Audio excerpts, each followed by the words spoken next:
L'argent. L'argent est le maître du monde. Notre quotidien, nos projets, notre avenir dépendent de l'argent qui circule dans l'économie. Pourtant, rares sont les citoyens, les politiciens, les décideurs sachant vraiment ce qu'est l'argent, d'où vient l'argent, qui fabrique l'argent. Beaucoup croient que l'argent est fabriqué par l'État, qu'ils ont réellement de l'argent sur leur compte, et que les banques prêtent l'argent de leurs déposants quand elles font crédit. Ces trois croyances sont fausses.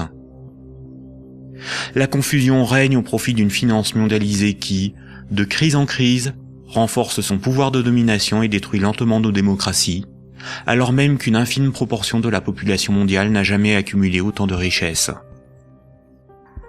En partant de ce que tout le monde connaît, pas à pas, en employant les termes techniques, en illustrant chaque principe par des exemples simples, ce document vous donne les bases indispensables à la compréhension du système bancaire et monétaire, et met en perspective les crises financières et économiques qui ne cessent de s'aggraver depuis 2008. La monnaie est au cœur de nos économies. Elle en est le fluide qui permet les échanges des biens et des services.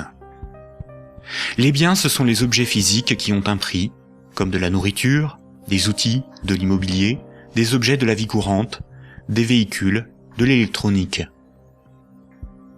Un service, c'est du temps que l'on consacre à réaliser quelque chose contre une rémunération.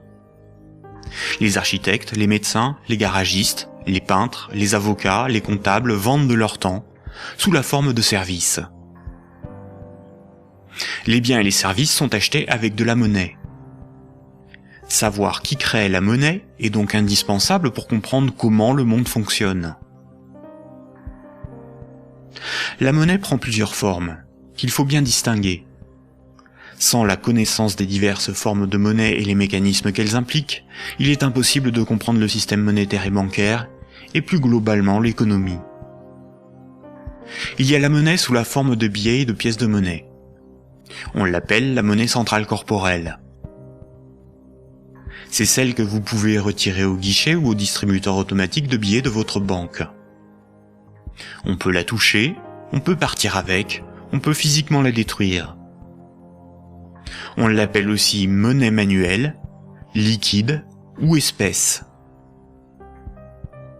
Elle est fabriquée par la Banque centrale. En dehors de la Banque centrale, personne n'a le droit de fabriquer des billets et des pièces de monnaie. La Banque centrale est une institution missionnée par l'État ou les États d'une zone monétaire pour fabriquer les billets et les pièces de monnaie. Elle a aussi pour mission de favoriser le bon fonctionnement de l'économie. Son but n'est pas de faire des profits, mais d'appliquer la politique monétaire. En France, comme pour l'ensemble des pays de la zone euro, la Banque centrale est la BCE, ou Banque centrale européenne. La BCE gère une monnaie nommée euro. Et puis il y a un autre type de monnaie, beaucoup moins connu. C'est la monnaie qui est sur votre compte en banque, appelée monnaie scripturale. Cette monnaie n'existe que sous la forme de chiffres dans les systèmes informatiques de comptabilité des banques commerciales privées. On l'appelle aussi monnaie secondaire. Les banques commerciales privées, appelées aussi banques de second rang ou banques secondaires, sont les banques des particuliers et des entreprises, comme la BNP, le Crédit Agricole ou la Société Générale. Ce sont des entreprises privées dont le but est le profit. Les banques commerciales privées sont les distributeurs des billets et pièces de monnaie. Ce sont des intermédiaires, des commerçants, qui font le commerce de la monnaie centrale.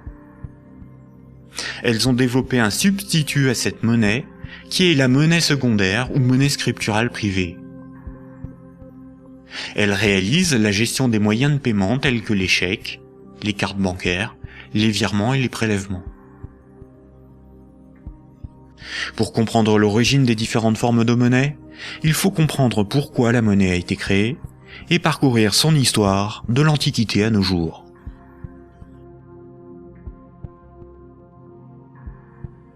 L'histoire de la monnaie s'étale sur des milliers d'années. La plupart des gens pensent que la monnaie remplace le troc. Le troc est le fait d'échanger un bien contre un autre. Par exemple, lorsque Paul et Jacques se rencontrent, Paul voudrait échanger 5 salades contre 10 kilos de pommes de terre. Sauf que si Jacques n'accepte pas de salade en échange de ses pommes de terre, il accepterait quelque chose d'autre, une denrée dont tout le monde a besoin. La monnaie serait apparue spontanément par la sélection de marchandises parmi les plus pratiques et les plus recherchées pour ces échanges immédiats. Dans un premier temps, le riz, l'avoine ou les animaux auraient été utilisés comme monnaie jusqu'à l'apparition de monnaies métalliques, d'or ou d'argent, forme ultime de monnaie. Le crédit ne serait apparu que plus tard, quand de la monnaie fut accumulée pour être prêtée à ceux qui en avaient besoin. Malheureusement, cette hypothèse n'a strictement aucune réalité historique. Les historiens ne cessent de le répéter. Ce n'est pas le troc qui apparut en premier, mais le crédit, c'est-à-dire la comptabilité des dettes, bien avant l'apparition de la monnaie. Le troc n'a pour ainsi dire quasiment jamais existé. Imaginons des paysans de l'Antiquité. Paul produit des salades qu'il récolte au printemps, et Jacques produit des pommes de terre qu'il récolte à l'automne. Jacques va emprunter 5 salades à Paul au printemps. Jacques doit l'équivalent de 5 salades à Paul. Ce n'est qu'à l'automne, 6 mois plus tard, que Jacques va le rembourser en lui donnant 10 kilos de pommes de terre. C'est la confiance qui permet ces échanges différés.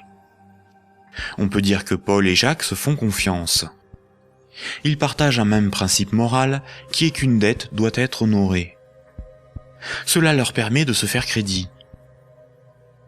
Quand Jacques demande des salades à Paul, il se sent redevable envers Paul. Jacques ne sera libre que quand il aura remboursé Paul des jours, des mois, des années plus tard, car il a une dette envers lui.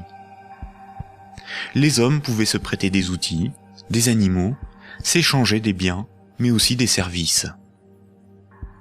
Au-delà d'un certain volume d'échanges, la parole donnée ne suffit plus à garantir la confiance, il faut consigner par écrit.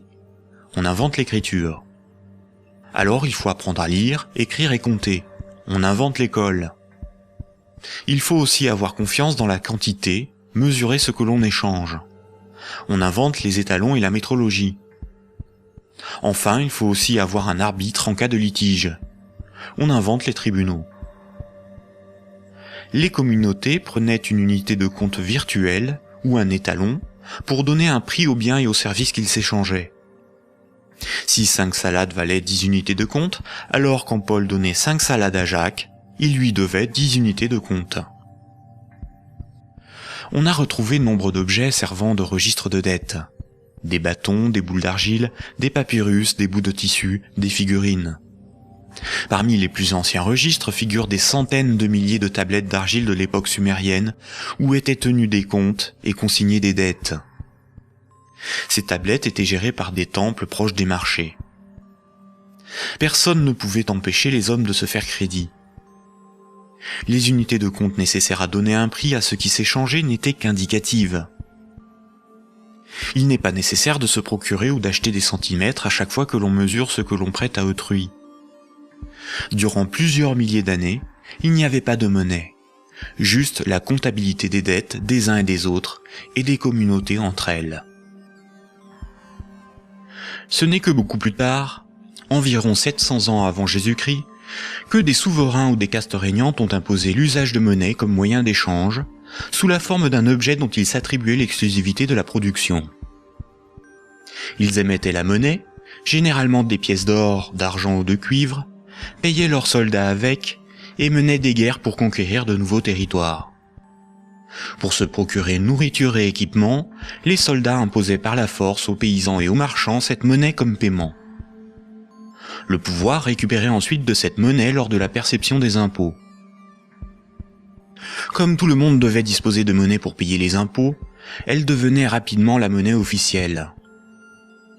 Elle était acceptée comme paiement et elle se diffusait dans la communauté. Le pouvoir pouvait donc acheter nourriture, marchandises et richesses grâce à la monnaie qu'il produisait lui-même. Tant que l'on avait une dette, on n'était pas libre. On risquait de devenir l'esclave de son créancier ou d'être emprisonné si on ne s'acquittait pas de l'impôt. C'est la servitude pour dette. Et c'est pour ça qu'une monnaie employable pour payer une dette ou un impôt a un pouvoir libératoire. La monnaie a donc été créée par des castes régnantes, des souverains, pour extorquer une partie de la production des populations, vivre et s'enrichir sans travailler. C'est par ce principe que des empires se sont bâtis. Historiquement, le troc n'était pratiqué que durant les périodes de chaos et de conflits, lorsque la monnaie venait à manquer. Au Moyen Âge, avec le développement du commerce, les métaux précieux comme l'or ou l'argent étaient devenus une monnaie internationale. Il était risqué de posséder et transporter ces métaux précieux. On risquait de se les faire dérober. À partir du XVIIe siècle, les marchands de Londres et de Stockholm commencèrent à confier la garde de leurs métaux précieux aux orfèvres, les négociants en métaux précieux. En échange, les orfèvres leur donnaient un reçu, un certificat de dépôt nominatif qui permettait à son détenteur de récupérer à tout moment son métal précieux. Lors des retraits, les orfèvres demandaient une petite somme pour le service de stockage rendu. Les boutiques des orfèvres devinrent des coffres fort bien gardés. Puis ces certificats sont devenus non nominatifs. Il était simplement inscrit dessus le poids de métal précieux qu'ils représentaient. Les marchands se mirent à se payer non pas en métal précieux, mais avec ces certificats. La monnaie papier était née. Les orfèvres constataient que les marchands laissaient leurs métaux précieux dans leurs coffres. Ils eurent donc l'idée de prêter ces métaux précieux à d'autres marchands pour développer leur commerce. Mais plutôt que de prêter les métaux précieux entreposés dans leurs coffres, les orfèvres émettaient des certificats papier. Quand les marchands remboursaient leurs dettes, ils rendaient les certificats et versaient un intérêt. Les orfèvres se mirent à imprimer bien plus de certificats que de métaux précieux disponibles dans leurs coffres. Cette pratique leur permit de s'enrichir en multipliant les intérêts perçus. Quand les certificats étaient rendus aux orfèvres, ils étaient détruits. Comme le papier monnaie échangeable contre des métaux précieux était accepté par les marchands comme paiement, les orfèvres pouvaient en imprimer pour leurs propres dépenses et achats. Tant que les emprunteurs et déposants ne venaient pas tous au même moment demander l'échange de leurs certificats contre l'équivalent en métal précieux, leur petit tour de magie pour s'enrichir restait secret.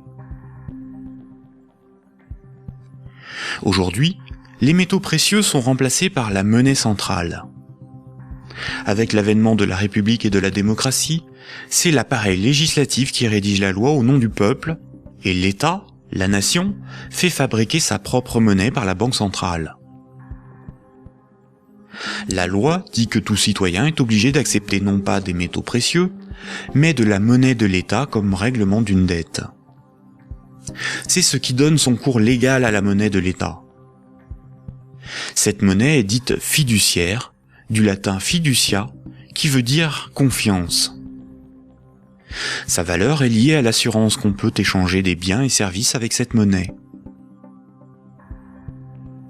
Rappelez-vous, quand un marchand déposait des métaux précieux chez l'orfèvre, il lui donnait l'équivalent en certificat de dépôt.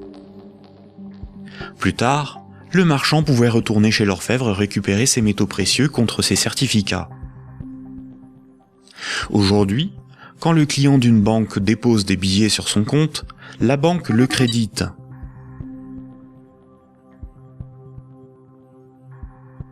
Il lui est possible de les retirer de son compte plus tard.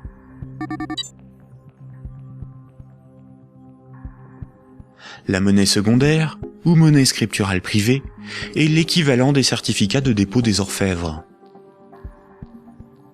Tout comme le certificat de l'orfèvre est une reconnaissance de dette de l'orfèvre envers le marchand, un compte bancaire est une dette en monnaie centrale de la banque envers son client.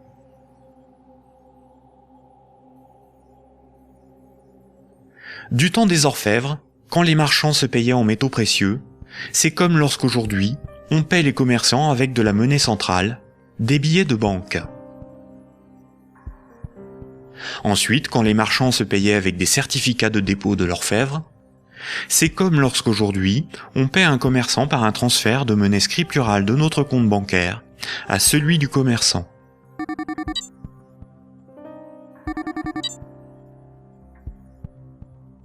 Rappelez-vous aussi que quand l'orfèvre faisait crédit, qu'il prêtait des métaux précieux, il émettait bien plus de certificats de dépôt que de métaux précieux disponibles dans ses coffres. Quand les marchands le remboursaient, il détruisait ces certificats. C'est la même chose aujourd'hui avec la monnaie scripturale privée. Quand une banque accorde un crédit, elle crée de la monnaie scripturale sur un compte à partir de rien. Et elle en crée bien plus qu'elle ne dispose de monnaie centrale dans ses coffres. Et quand son client rembourse son crédit, elle détruit la monnaie scripturale. C'est ce qu'on appelle la création monétaire et la destruction monétaire. La monnaie scripturale étant acceptée comme paiement, les banques peuvent aussi créer de la monnaie à partir de rien pour couvrir leurs dépenses et leurs achats. Les banques ont la possibilité de se faire crédit à elles-mêmes. On dit que les banques monétisent leurs dépenses. La monnaie centrale donne l'illusion au peuple que c'est l'État qui émet la monnaie, alors qu'en réalité, ce sont les banques commerciales privées qui ont ce privilège. Sans création monétaire par le crédit par les banques commerciales, il n'y aurait quasiment pas de monnaie en circulation. Les banques et les États sont comme les deux faces d'une même pièce. En effet, il faut d'abord que de la monnaie ait été créée par le crédit bancaire pour que l'État puisse en prélever par les impôts et les taxes. Et les banques ont besoin des États pour établir une législation protégeant ce privilège et faire appliquer cette législation par la justice et les forces de l'ordre. Nous allons détailler maintenant ces mécanismes bancaires et leurs nombreuses conséquences. Tout le monde a un compte en banque. C'est plus sûr et c'est plus simple que d'avoir chez soi une caisse remplie de billets de banque. Beaucoup de gens s'imaginent qu'un compte en banque est une boîte dans laquelle sont rangés des billets de banque. En réalité, la banque a une réserve unique de billets de banque et les comptes en banque n'ont aucune réalité physique. Ce sont juste des chiffres dans la comptabilité de la banque commerciale, ce sont des unités de compte. Lorsque vous allez au distributeur de billets, votre banque prend dans son stock de billets le montant que vous voulez retirer sur votre compte et vous les donne. Elle retranche ce montant à votre compte. Ainsi, vous avez le sentiment de prendre des billets sur votre compte en banque, alors qu'en réalité, la banque convertit des chiffres en monnaie centrale corporelle, c'est-à-dire en billets de banque, la monnaie de l'État. À l'inverse, quand vous déposez des billets sur votre compte, la banque les prend et les met dans son stock de billets et augmente le chiffre de votre compte. Votre compte ne représente pas un petit tas de billets de banque, mais seulement un chiffre dans un ordinateur.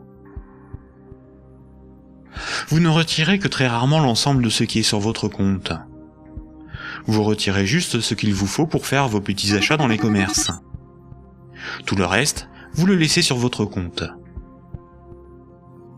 Et le commerçant qui reçoit vos billets comme paiement les dépose lui aussi sur son compte. De ce fait, tout le monde a plus d'unités de compte sous la forme d'un chiffre dans la comptabilité d'une banque privée que de billets de banque dans ses poches ou chez lui. La somme des unités de compte qui correspond au crédit de votre compte s'appelle un dépôt. Un compte en banque sur lequel il y a 1000 unités de compte, on appelle cela un dépôt de 1000 €. On a l'illusion qu'une banque a toujours dans son stock de billets de banque l'équivalent des dépôts qu'elle gère. En réalité, elle n'en a qu'une petite partie, et ceci lui est permis par le fait que ses clients ne viennent pas tous au même moment retirer en liquide ce qu'ils ont sur leur compte.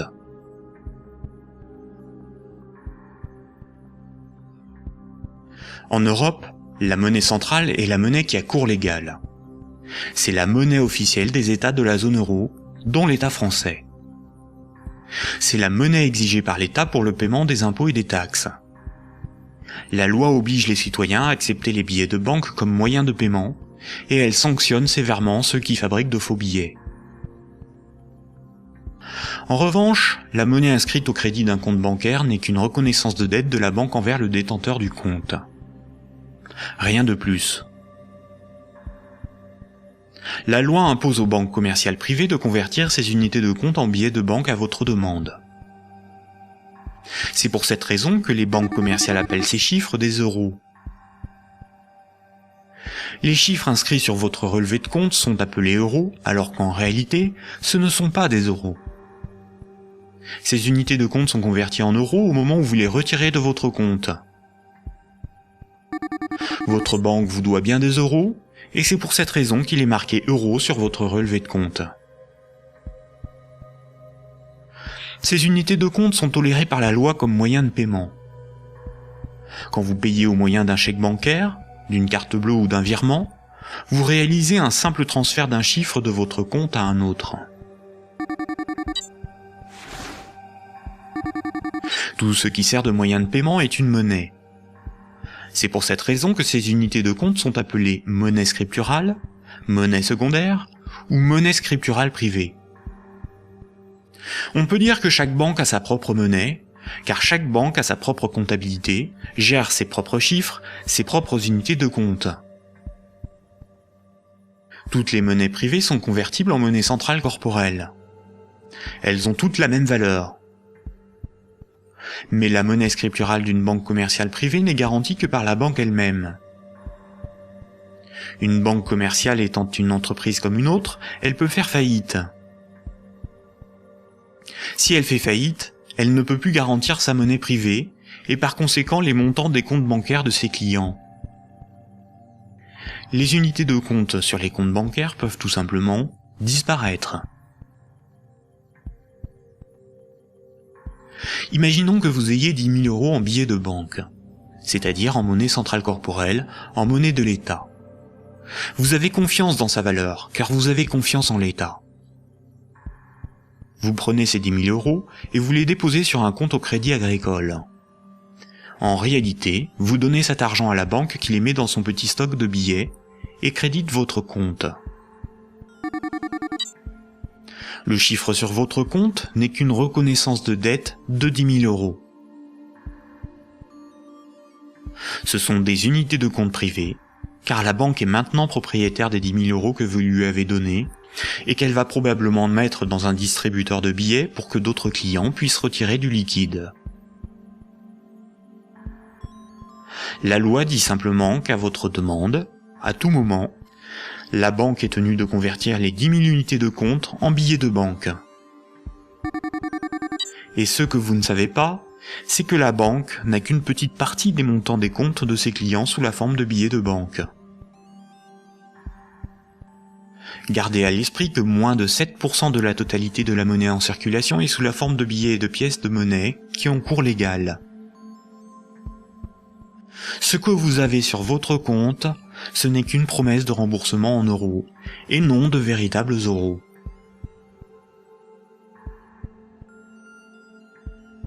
De nos jours, tout le monde paie des sommes de petite et grande taille sans jamais employer de billets de banque. La carte bancaire, la carte de crédit, les chèques bancaires, les prélèvements automatiques et les virements forment l'essentiel des procédés de paiement. Quand un client d'une banque veut transférer de l'argent à un autre client de la même banque pour le payer, que ce soit des entreprises ou des particuliers, la banque ne réalise qu'une manipulation de chiffres. Elle retranche au compte du client la somme à verser et l'ajoute au compte du destinataire. Aucun billet de banque n'est intervenu dans la transaction, et pourtant, les deux clients, en interrogeant leur banque, constatent bien qu'un transfert a été effectué. En revanche, quand un transfert doit être effectué entre les comptes bancaires de deux banques commerciales distinctes et concurrentes, la monnaie centrale intervient.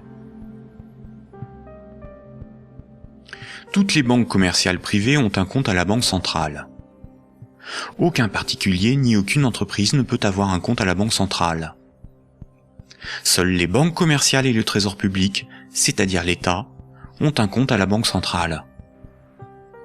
La banque centrale réalise la comptabilité là aussi avec des chiffres dans des ordinateurs, et non pas des tas de billets de banque. Et cela pour des raisons purement pratiques. On appelle cette monnaie la monnaie centrale scripturale. Ces comptes sont en monnaie banque centrale ou monnaie centrale. Quand une banque commerciale a trop de billets, elle peut les déposer sur son compte à la banque centrale. Quand elle en a besoin pour alimenter ses distributeurs automatiques, elle demande à la banque centrale de lui convertir des euros scripturales en billets de banque. Généralement, on ne fait pas la distinction entre monnaie centrale scripturale et monnaie centrale corporelle, c'est-à-dire les billets de banque. On appelle la somme de la monnaie centrale, scripturale et corporelle, la base monétaire. Entre elles, les banques commerciales se paient en monnaie centrale. Les banques n'acceptent pour paiement des autres banques que de la monnaie centrale. Quand un client veut transférer de la monnaie scripturale de son compte vers celui d'un client d'une autre banque, la monnaie scripturale est convertie en monnaie centrale, puis transférée à l'autre banque, qui va encaisser cette monnaie centrale et créditer le compte du destinataire. Ainsi, les banques se paient entre elles en monnaie centrale, car la monnaie scripturale privée d'une banque n'a pas de valeur pour les autres banques.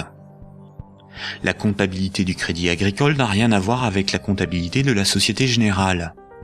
Ce sont deux entreprises distinctes et concurrentes. Ce qui existe entre les banques et pour les banques, c'est uniquement la monnaie banque centrale. C'est celle qui a cours légal, c'est la monnaie de l'État. Quand un client d'une banque a 1000 euros sur son compte, la banque n'est pas riche de 1000 euros. Elle doit simplement 1000 euros en monnaie centrale à ce client. C'est un chiffre dans sa comptabilité. Ce qui fait la richesse de la banque, c'est ce qu'elle possède, comme des immeubles, des bureaux, des actions, des titres financiers, et la monnaie centrale qu'elle a sous la forme de billets de banque ou de monnaie centrale sur son compte à la banque centrale. En revanche, à tout moment, la banque peut devoir s'appauvrir de 1000 euros si ce client les transfère sur un compte d'une autre banque, car cette autre banque veut être payée en monnaie centrale.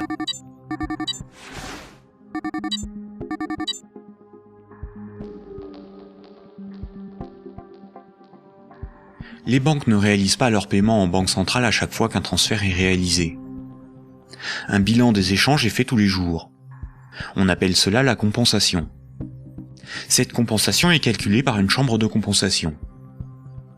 Une chambre de compensation gère un système informatique enregistrant un très grand nombre de comptes en banque et de transactions, afin de faire le bilan des échanges entre les organismes financiers, dont les banques.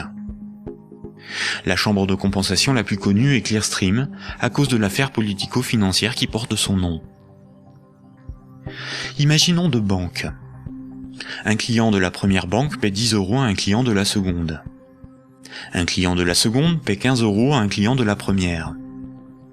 À la fin de la journée, la compensation calcule un différentiel de 5 euros au profit de la première banque. Le paiement peut se faire directement par virement entre leurs comptes à la banque centrale. Quand une banque voit son compte débité à cause d'une compensation ou par un retrait au guichet par un client, on appelle cela une fuite. Elle s'appauvrit, car sa monnaie centrale fait partie de ses richesses. Imaginons une banque qui a 4 déposants qui ont chacun 25 000 unités de compte. On peut dire que la banque doit 100 000 euros à ses clients. Imaginons que cette banque a 10 000 euros sur son compte à la banque centrale. La banque est incapable de couvrir la fuite du montant total des comptes de ses clients. Elle est potentiellement en faillite, car 90 000 unités de compte de ses clients ne sont pas couverts par de la monnaie centrale. Seuls 10 000 euros en billets peuvent être versés à l'ensemble de ses clients. C'est le principe de la couverture partielle des dépôts, appelé système à réserve fractionnaire. Si la totalité de ses clients viennent tous au même moment pour retirer leur argent, la banque fait immédiatement faillite. Quand tous les clients d'une banque viennent retirer tout leur argent, c'est ce que l'on appelle un bank run. Face à cette situation, les autorités ont mis en place un fonds en monnaie centrale en cas de faillite bancaire, le fonds de garantie des dépôts bancaires. En France, ce fonds se porte officiellement garant de 100 000 euros maximum par compte bancaire. Malheureusement, La plupart des grandes banques gèrent des dépôts bien supérieurs à ce qu'il y a dans ce fonds. Le fonds est d'environ 2 milliards d'euros, alors que les banques françaises gèrent près de 1000 fois plus de dépôts en monnaie scripturale. Par conséquent, la faillite de quelques grandes banques du monde provoquerait la disparition d'une partie des dépôts bancaires de leurs clients. Le Trésor public, c'est la caisse de l'État. Le Trésor public a un compte à la Banque centrale. Le Trésor public encaisse toutes les taxes et impôts qui forment les recettes de l'État. Le Trésor public paie toutes les dépenses de l'État. Il paie les fonctionnaires, les investissements de l'État, ses infrastructures, ses frais de fonctionnement, ses fournisseurs. Quand vous payez vos impôts ou des taxes, vous les payez directement au Trésor public. Si un client d'une banque veut payer 1000 € au Trésor public, la banque convertit la monnaie scripturale privée en monnaie banque centrale et transfère cette monnaie centrale sur le compte du Trésor public. Le Trésor public n'accepte pour paiement que la monnaie centrale. Quand le Trésor public paie un de ses fournisseurs, il verse de la monnaie centrale à la banque commerciale privée qui en détient le compte, et celle-ci crédite le compte de l'entreprise bénéficiaire.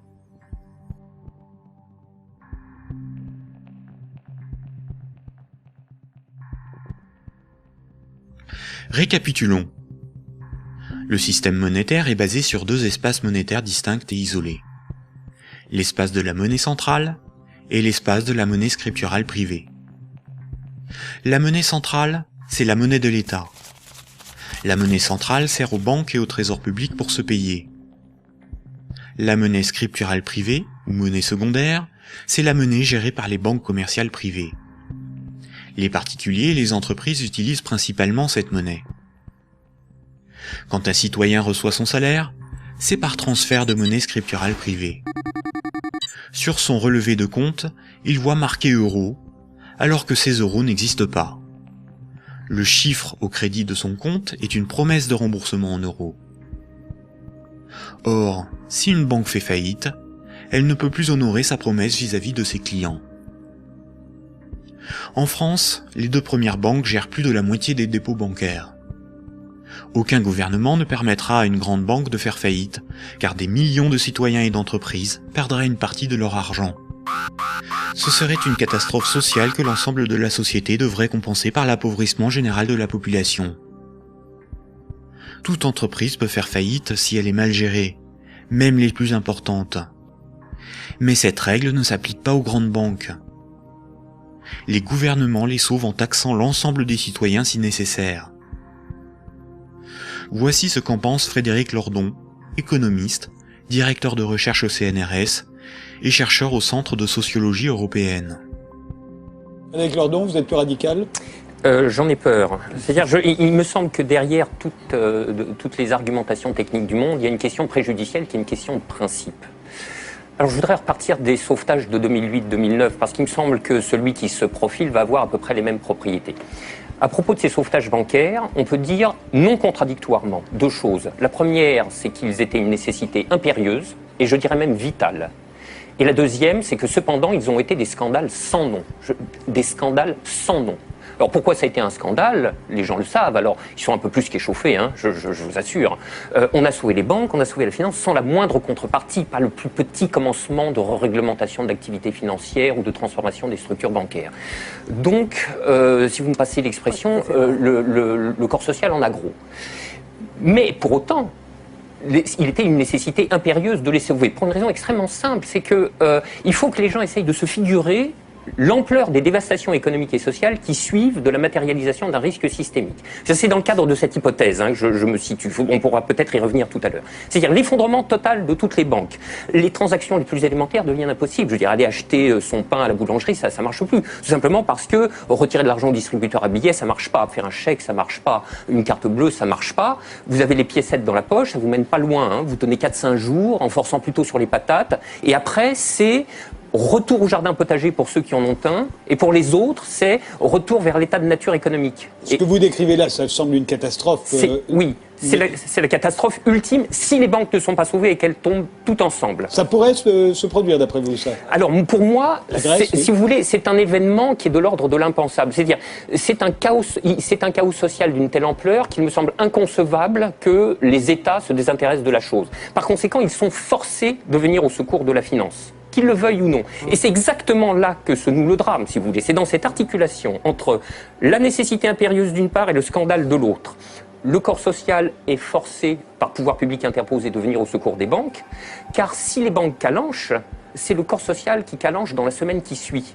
Et forcément, les intérêts matériels de la population sont si intimement liés à la structure bancaire qu'il est impossible de la laisser crever. Et vous voyez donc là où est le problème, c'est que de par leur position très particulière dans la structure sociale du capitalisme, les banques sont les dépositaires de fait de deux biens publics vitaux pour une société marchande. Vitaux. Le premier, c'est les encaisses monétaires de la population, les dépôts, les épargnes. Je veux dire, si toutes les banques tombent, ceci s'évapore dans l'instant. Et c'est pas la peine de se gargariser avec le fonds de garantie des dépôts. Hein. Ça va si une banque ou deux tombe. Si la totalité s'écroule, le fonds saute comme un bouchon de champagne. Et le deuxième bien public vital, c'est l'intégrité du système des paiements.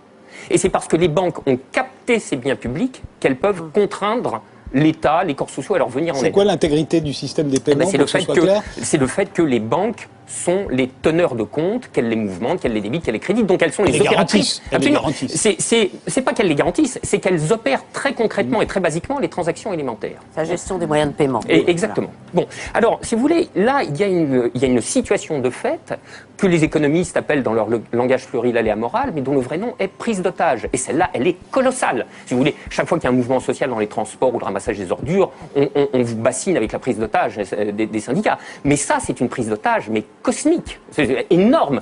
Personne n'en parle jamais. Donc, la question de principe est la suivante. Derrière la question du sauvetage des banques et derrière la question des banques tout court, le corps social doit se poser la question de savoir s'il continue de tolérer que ces biens publics vitaux soient ainsi remis à des intérêts privés, et spécialement à des intérêts privés aussi mal éclairés que ceux de la finance quand elle est mouillée jusqu'aux sourcils dans les marchés de capitaux. Bon, je trouve que poser la question, c'est y répondre. Et si on ne répond pas non, cette obligation de venir à la rescousse des banques se reposera éternellement. D'où ma conclusion. Il faut envisager la déprivatisation intégrale du secteur bancaire. La nationalisation. Alors, la nationalisation...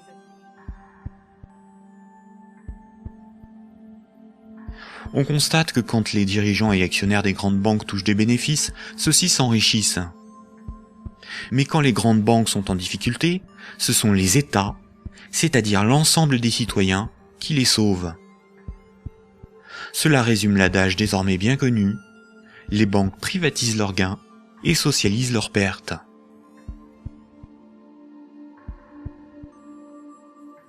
Pour bien comprendre le mécanisme de création monétaire, nous devons savoir ce qu'est un actif. Imaginons que Paul possède une moto, des vêtements, une télévision, un ordinateur et 200 € sur lui en billets de banque. Tout ceci représente ses actifs, car les actifs, c'est ce que l'on possède. Les 200 € qu'il a sur lui sont ses actifs financiers. Maintenant, Jacques emprunte à Paul 100 €. En lui empruntant cette somme, Jacques signe une reconnaissance de dette l'engageant à rembourser Paul dans un mois. Les actifs financiers de Paul restent de 200 €, car il possède encore 100 € en billets, ainsi que la reconnaissance de dette de Jacques d'une valeur de 100 €. Cette reconnaissance de dette va à ses actifs, car il s'agit de quelque chose qu'il possède. Paul a ce qu'on appelle une créance sur Jacques. Jacques est débiteur de Paul. En cas de litige, si Jacques ne rembourse pas Paul, la justice pourra intervenir pour forcer Jacques à respecter ce contrat. Elle pourra alors le forcer à vendre un de ses actifs matériels pour rembourser Paul, comme sa télévision s'il en a une. Généralement, la comptabilité d'une entreprise ou d'une banque est synthétisée sous la forme d'un bilan. Un bilan comptable est une synthèse permettant de représenter ce que l'entreprise possède, ses actifs, et ce qui lui appartient pas ou ce qu'elle doit, son passif.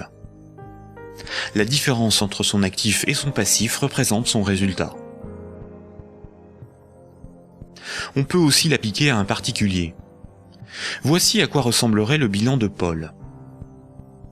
Dans les actifs de Paul figurent ses actifs financiers, constitués de ses billets de banque et de la dette de Jacques, ainsi que ses actifs matériels, constitués de sa télévision, son ordinateur, sa moto, dont la valeur de revente à date est estimée de 1000 €. Pour notre démonstration, nous ne garderons que les actifs financiers. Son bilan financier est positif de 200 €. Le bilan de Jacques, qui n'avait aucun actif, est celui-ci. Jacques possède 100 € en billets, mais doit aussi 100 € à Paul. Le passif, c'est ce qu'on doit. Son bilan est donc nul, car son passif annule son actif. Donc un actif est quelque chose qui a une valeur financière que l'on peut inscrire dans un bilan. S'il est à l'actif du bilan, c'est quelque chose que l'on possède.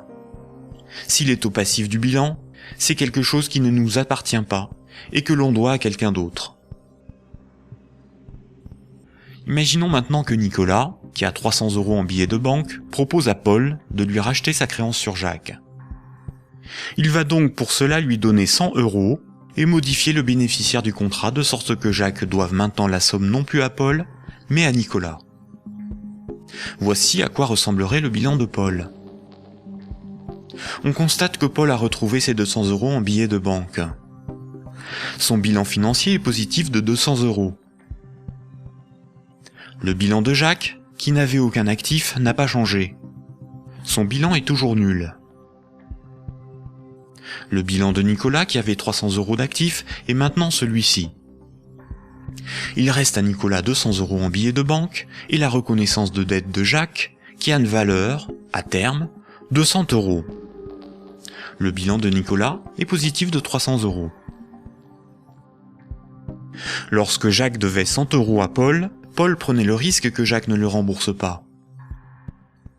Quand Paul a vendu la reconnaissance de dette à Nicolas, c'est Nicolas qui prend le risque de n'être pas remboursé par Jacques. C'est un transfert de risque sur une créance. Si Jacques ne rembourse pas sa dette, le bilan de Nicolas peut perdre jusqu'à 100 €. On dit alors que Jacques fait défaut sur tout ou partie de sa dette. Nicolas perdrait 100 € sur son bilan, correspondant à la créance que Jacques n'a pas honorée. Nous voyons donc qu'une créance peut être un actif et peut être revendue au même titre qu'une moto ou des vêtements. Les actifs matériels ont une valeur estimative. Certains actifs matériels perdent de leur valeur avec le temps. C'est le cas d'un ordinateur ou d'une moto. Ils ne peuvent pas facilement être employés pour régler des dettes. En revanche, les actifs financiers ont une valeur connue. La créance sur Jacques ou les billets de banque ont des valeurs fixes. Le bilan d'une banque se présente comme le bilan de n'importe quelle entreprise. La banque a des actifs qui sont ses richesses, ce qu'elle possède, et un passif qui représente ce qui ne lui appartient pas, ses dettes. Nous avons vu que le crédit d'un compte bancaire d'un client est une dette de la banque envers celui-ci. Les dépôts correspondant au compte bancaire de ses clients sont donc enregistrés au passif de son bilan. Si on lit ce bilan, on comprend que la banque doit au total 600 € à ses clients. Imaginons qu'un de ses clients, Paul, a un dépôt de 100 unités de compte. Voici le bilan de la banque. Elle doit 100 € à Paul, ce qui correspond au dépôt que Paul a réalisé sur son compte. Ce compte en banque est dit à vue, c'est-à-dire que Paul peut tout de suite utiliser ses unités de compte pour un paiement. Paul souhaite emprunter 1000 € à sa banque. La banque établit le contrat de prêt qu'elle lui fait signer. Ce contrat l'engage à rembourser la banque selon un échéancier précis. Paul devra rembourser les 1000 € empruntés, appelés capital du crédit, plus 50 € d'intérêt. Pour créditer le compte de Paul, la banque ne prend pas les dépôts d'autres clients pour lui donner. Elle augmente simplement le chiffre inscrit sur son compte bancaire. Elle crée des unités de compte à partir de rien. La banque ne doit plus 100 € à Paul, mais 1100 €. Le contrat de prêt de Paul apparaît sur son bilan comme quelque chose qu'elle possède. Cette créance sur Paul est à son actif. Les comptes des autres clients n'ont rien à voir avec cette opération. On dit que la banque a monétisé la créance sur Paul. Elle a transformé cette créance en moyen de paiement sous la forme de monnaie scripturale privée ajoutée au compte de Paul. On appelle cette opération d'augmentation des dépôts par simple jeu d'écriture la création monétaire. On parle de création monétaire ex nihilo, ce qui veut dire à partir de rien. Enfin, quand Paul va rembourser le crédit, la banque va annuler des unités de compte chaque mois, selon l'échéancier du crédit, directement sur le compte de Paul. Cette annulation est appelée destruction monétaire. Elle diminue la somme qu'elle lui doit. Simultanément, dans son bilan, la somme restante à rembourser diminue aussi. La banque prend le risque que Paul n'arrive pas à rembourser le crédit, qu'il soit insolvable. C'est le risque de faire crédit ou risque de contrepartie. On pourra qualifier alors la créance de Paul, le contrat de prêt, d'actifs pourris ou d'actifs toxiques. Cette opération de création de moyens de paiement artificiels, tout comme sa destruction progressive lors du remboursement, est difficilement compréhensible pour la plupart des gens, y compris pour ceux qui travaillent dans les banques, même à haut niveau. Il est pourtant évident que quand une banque accorde un prêt, aucun de ses clients ne voit son compte diminuer ne serait-ce que d'1 €. Ce mécanisme est très mal compris et les médias perpétuent, par ignorance, le mensonge selon lequel les banques doivent collecter des dépôts pour pouvoir prêter de l'argent. Pourtant, ce mécanisme est parfaitement décrit dans les manuels d'économie. Vous pouvez par exemple télécharger un petit fascicule intitulé « La monnaie et nous », édité par la Banque de France en 2009, expliquant la création monétaire par les banques commerciales privées.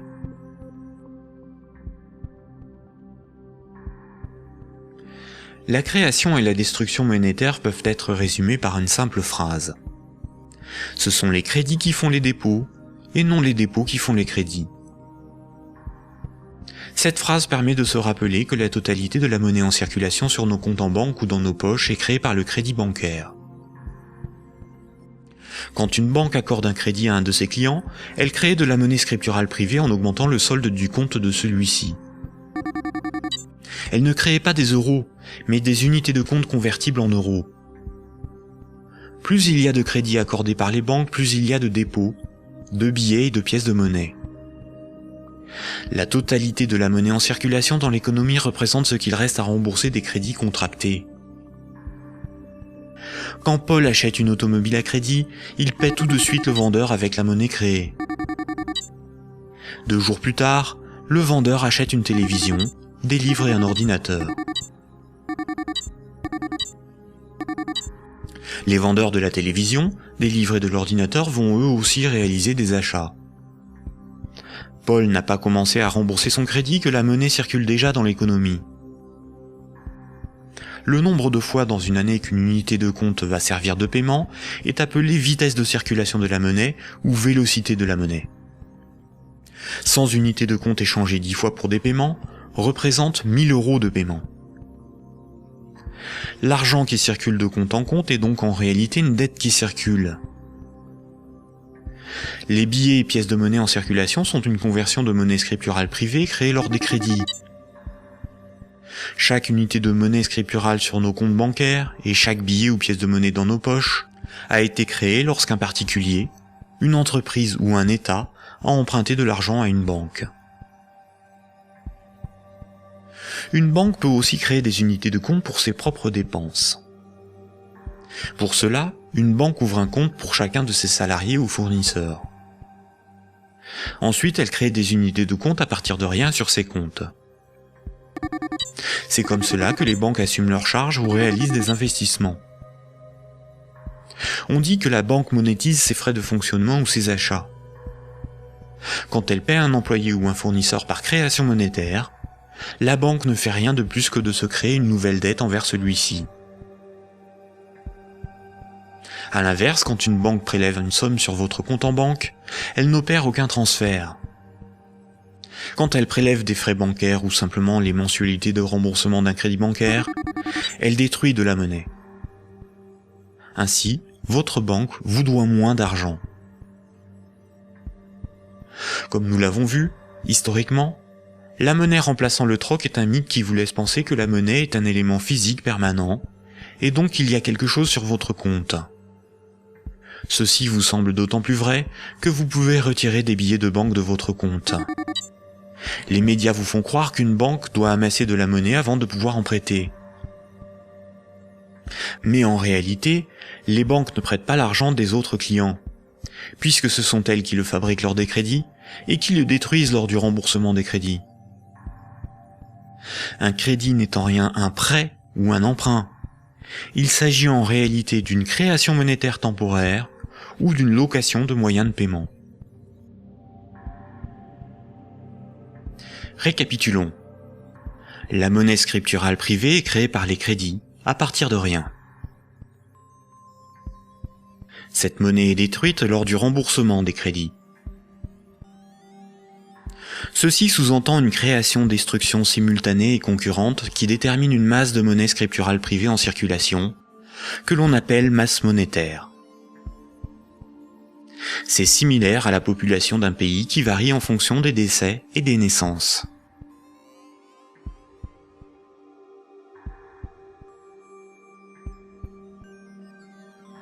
Trois citoyens et un banquier échouent sur une île déserte au beau milieu de l'océan. Ils s'organisent et décident de créer leur propre monnaie, qu'ils appellent euro. Le banquier fonde l'unique banque commerciale privée de l'île. Comme cette banque est nouvelle, les trois citoyens n'ont rien sur leur compte. Ils ne peuvent pas s'échanger et se vendre ce qu'ils produisent. Ils ont bien des marchandises à se vendre, mais aucune monnaie pour les payer. Pour disposer de moyens de paiement, chaque citoyen va faire un crédit de 10 €, remboursable en 11 mois. Chaque citoyen devra rembourser 10 € de capital, plus 1 € d'intérêt. Lorsque le banquier leur accorde le crédit, il crée 10 € à partir de rien sur chaque compte.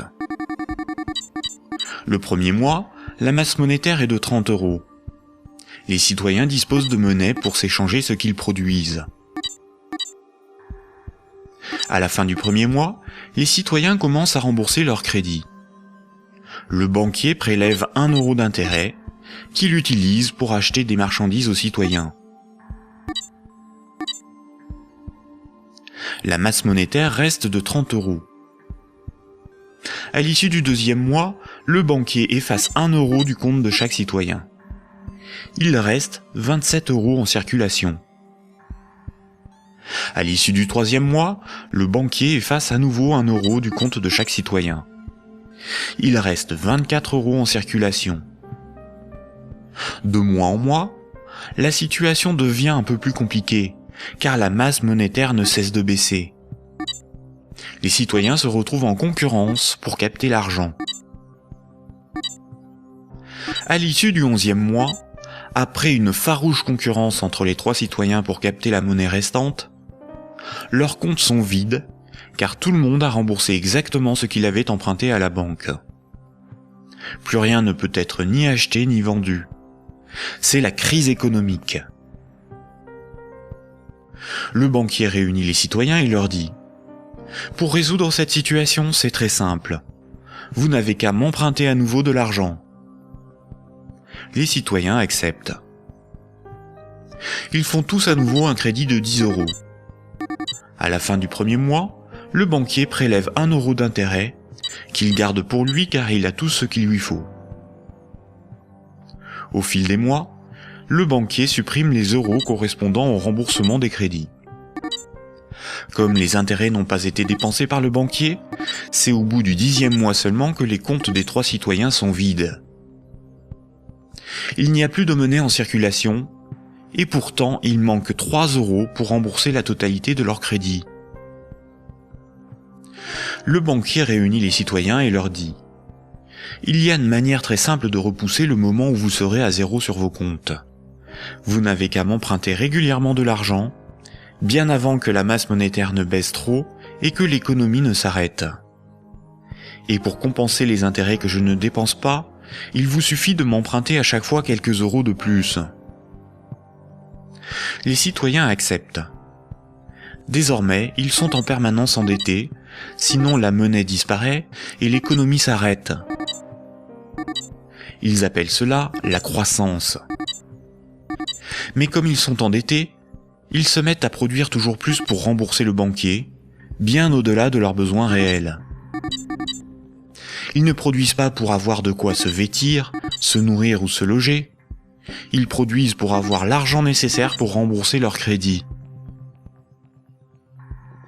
L'argent est devenu le moteur de leur vie, et non ce dont ils ont besoin pour vivre. Ce système permet au banquier de ne rien produire. Il passe son temps à gérer ses comptes, à créer de la monnaie puis à la détruire. Avec la monnaie qu'il fabrique, il achète ce dont il a besoin aux citoyens. Rapidement, les ressources naturelles de l'île viennent à manquer. Il n'y a plus de bois, plus de gibier, plus d'eau, plus de terre pour produire toujours plus. La croissance a épuisé les ressources naturelles et détruit l'environnement. Cette petite histoire met en valeur de réalités tout à fait surprenantes. D'une part, les sommes dues aux banques sont globalement supérieures aux sommes disponibles pour les rembourser. D'autre part, si tout le monde remboursait ses dettes, il n'y aurait quasiment plus de monnaie en circulation dans le monde. Tous les comptes seraient vides, tous les billets et pièces de monnaie disparaîtraient. Le système monétaire fonctionne comme un système pyramidal. Pour payer les crédits en cours de remboursement, il faut que de nouveaux crédits soient accordés. Sinon, la monnaie se raréfie et certains emprunteurs sont dans l'incapacité de rembourser leurs crédits.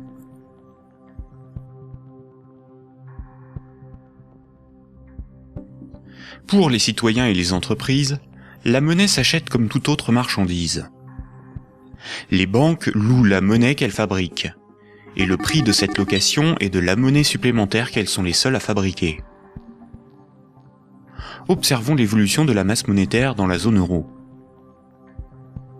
Ce qui apparaît tout de suite, c'est son évolution exponentielle. La masse monétaire est composée de ce qu'on appelle des agrégats monétaires, nommés M1, M2 et M3. En orange, c'est la monnaie circulante. C'est la monnaie qui est sur les comptes à vue, utilisée pour des paiements, ainsi que la monnaie sous la forme de billets et de pièces de monnaie. Les comptes à vue servent à l'économie réelle. C'est là que sont versés les salaires, réalisés les paiements avec les cartes bancaires, les chèques, les virements, pour les échanges de biens et de services. C'est la monnaie qui sert l'économie réelle. En vert, ce sont les dépôts dits à terme, ou comptes à terme. Ce sont des comptes d'épargne rémunérés, des comptes à préavis, des livrets comme le livret A, certains placements financiers, où une partie de la monnaie scripturale est bloquée par les particuliers pour un certain temps. C'est de l'argent qui fait un peu d'argent. En violet, ce sont les placements à long terme, plutôt destinés aux entreprises. Les comptes à terme et les placements bloquent la monnaie. Cette monnaie n'est plus disponible pour réaliser des paiements, elle ne sert plus l'économie réelle. La masse de la monnaie qui circule, en orange, diminue quand les crédits sont remboursés par destruction monétaire. Elle diminue aussi quand de la monnaie est épargnée et passe d'un compte à vue à un compte à terme rémunéré, ou qu'elle est bloquée dans des placements à long terme. Par ailleurs, les banques ou des organismes spécialisés comme Sofinco ou Cetelem proposent de prêter de la monnaie scripturale privée existante contre intérêt. Ce sont de véritables prêts de dépôt bancaire, sans création monétaire. Ils représentent environ 40% des prêts de monnaie. L'industrie financière permet ainsi à de riches épargnants de ne plus travailler du tout. Ces épargnants peuvent ponctionner sur la masse monétaire circulante de la monnaie que les moins riches et les entreprises produisent par le crédit. Leur capital augmente progressivement en capturant de la monnaie créée par le crédit. La baisse de la masse monétaire circulante oblige les particuliers et les entreprises à emprunter perpétuellement pour la compenser. Quand un client d'une banque obtient un crédit, la nouvelle monnaie se retrouve sur un compte à vue. Elle est dépensée pour des achats et va voyager de compte en compte au fil des paiements, jusqu'au moment où elle servira au remboursement d'un crédit et sera détruite. Si la destruction monétaire est plus importante que la création monétaire, il s'ensuit une contraction de la masse monétaire. L'économie est en danger. La consommation baisse, cela provoque des faillites, certains doivent vendre de leurs richesses pour se procurer de l'argent, et il devient plus difficile de rembourser les crédits. Et si les emprunteurs n'arrivent plus à rembourser leurs crédits, ce sont les banques qui se retrouvent en difficulté. Les économistes et les politiciens sont condamnés à appeler de leur vœu la relance de la consommation pour assurer une demande de crédit perpétuelle. Car sans crédit, la monnaie disparaît. Rappelez-vous, tous les jours, la compensation calcule ce que les banques commerciales privées se doivent. Les banques règlent leurs dettes en monnaie centrale. Quand une banque se procure de la monnaie centrale, on appelle cela le refinancement. Elles ont plusieurs possibilités. Elles peuvent demander à la banque centrale un crédit en monnaie centrale. Pour cela, elles déposent des titres financiers en garantie, par exemple des obligations d'État, et la banque centrale crédite leur compte. C'est à ce moment-là que la monnaie centrale est créée. Le taux d'intérêt qu'applique la banque centrale lors de ces crédits est appelé taux directeur. Cette monnaie centrale peut être convertie en billets de banque. Mais la plupart du temps, les banques commerciales privées se prêtent entre elles de la monnaie centrale ou se font crédit. Elles peuvent pour cela se faire confiance ou se donner là aussi des titres financiers comme garantie. C'est ce qu'on appelle le marché interbancaire. Comme toutes les banques se font crédit, se prêtent de la monnaie centrale ou des titres financiers, cela fait qu'elles sont toutes liées les unes aux autres. Si une grande banque fait faillite et qu'elle ne rembourse pas ce qu'elle avait emprunté aux autres banques, ce sont toutes les autres banques qui font faillite par effet domino. En 2008, les dérives du système financier ont provoqué une crise de liquidité dans le système bancaire. La crise de liquidité fait que les banques n'arrivent plus à régler leurs dettes, à se procurer de la monnaie centrale ou à se faire crédit. Les banques ont alors cessé d'accorder des crédits. L'évolution normale de la masse monétaire aurait dû être celle-ci. Malheureusement, la crise bancaire a stoppé la progression de la masse monétaire et s'est transformée en crise économique. Les États ont dû sauver les banques de la faillite. Mais le véritable coût de la crise financière est l'explosion de la dette des États pour éviter une aggravation de la crise, des milliers de faillites d'entreprises, des millions de nouveaux chômeurs. À l'avenir, une partie des dépôts bancaires pourrait être supprimée pour sauver les banques. Ainsi, les banques doivent moins d'argent à leurs clients, ce qui équilibre leur bilan. C'est ce qui s'est passé à Chypre en 2013. À partir de 2009, certaines banques centrales ont créé et donné des milliards en monnaie centrale aux banques commerciales pour faciliter le règlement de leurs dettes et ainsi leur éviter la faillite et relancer le crédit. C'est ce qu'on appelle des politiques d'assouplissement quantitatif ou quantitative easing. Cette monnaie centrale nouvelle pourrait être représentée sur ce graphique en tant que M0, appelée aussi base monétaire. Plutôt que d'accorder des crédits aux entreprises et aux particuliers avec une rentabilité incertaine, les banques commerciales privées ont utilisé cette monnaie centrale pour spéculer et acheter de la dette souveraine. Ainsi, d'une manière totalement artificielle, les bourses n'ont cessé de monter, la finance de s'enrichir et les États de s'endetter. Puisque pour rembourser les crédits passés, il faut que de nouveaux crédits soient accordés, on comprend mieux pourquoi les politiques d'austérité et de désendettement sont un suicide économique. Le crédit permet aux particuliers et aux entreprises d'acquérir des biens réels et à l'économie de se développer. La masse monétaire augmente. Une politique d'austérité provoque une contraction de la masse monétaire, condamnant à la faillite certains emprunteurs, qu'ils soient des particuliers, des entreprises ou des États. Les banques de ces emprunteurs peuvent saisir leurs maisons, leurs machines, leurs stocks. Les États doivent privatiser les services publics pour rembourser les marchés financiers. La baisse de la masse monétaire provoque la rareté de la monnaie, et cette rareté provoque in fine des transferts de richesses réelles des débiteurs vers la minorité des créanciers, notamment les banques. C'est similaire au processus organisé par l'Occident vis-à-vis des pays en voie de développement. On endette ces pays pour qu'ils nous achètent des infrastructures, des machines, des moyens de production, via des prêts du FMI et de la Banque mondiale. Incapables de rembourser les crédits, leur faillite permet de saisir les ressources naturelles ou même ceux qu'ils ont achetés grâce à ces crédits.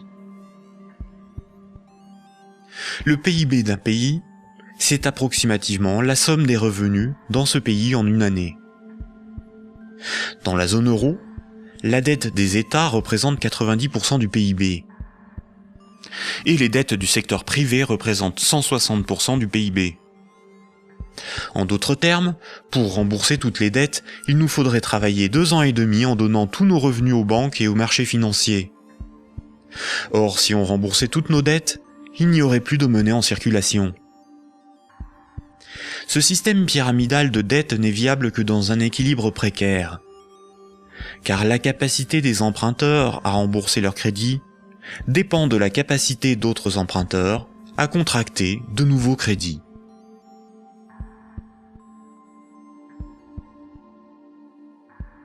La fructification du capital, ou ce qu'on appelle l'usure, est le fait de toucher des intérêts sur de l'argent que l'on a et que l'on prête. Imaginons un pays où 10 citoyens ont tous 10 euros. Si l'un d'eux prête ces 10 euros avec 10% d'intérêt, il va lui être remboursé 11 euros. S'il le fait 10 fois, les autres citoyens de ce pays auront perdu chacun 1 euro. S'il le fait 90 fois, il possédera les 9/10 des richesses du pays, sans avoir travaillé. C'est son capital qui travaille, pas lui. C'est déjà une situation moralement difficile à justifier. Si l'usure permet aux riches de concentrer de la monnaie, les banques ont le privilège de la création de cette monnaie. Quand une banque veut acheter un immeuble, elle crée la monnaie nécessaire à l'acheter. Pour pouvoir créer de la monnaie, une banque doit simplement veiller à ce que ses actifs, ce qu'elle possède, lui permettent de payer les autres banques.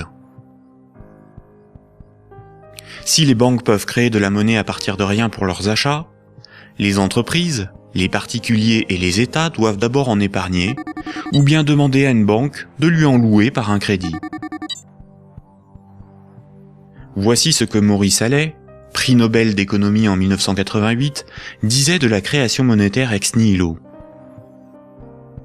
Dans son essence, la création de monnaie ex nihilo actuelle par le système bancaire est identique, je n'hésite pas à le dire pour bien faire comprendre ce qui est réellement en cause, à la création de monnaie par les faux monnayeurs, si justement condamnée par la loi.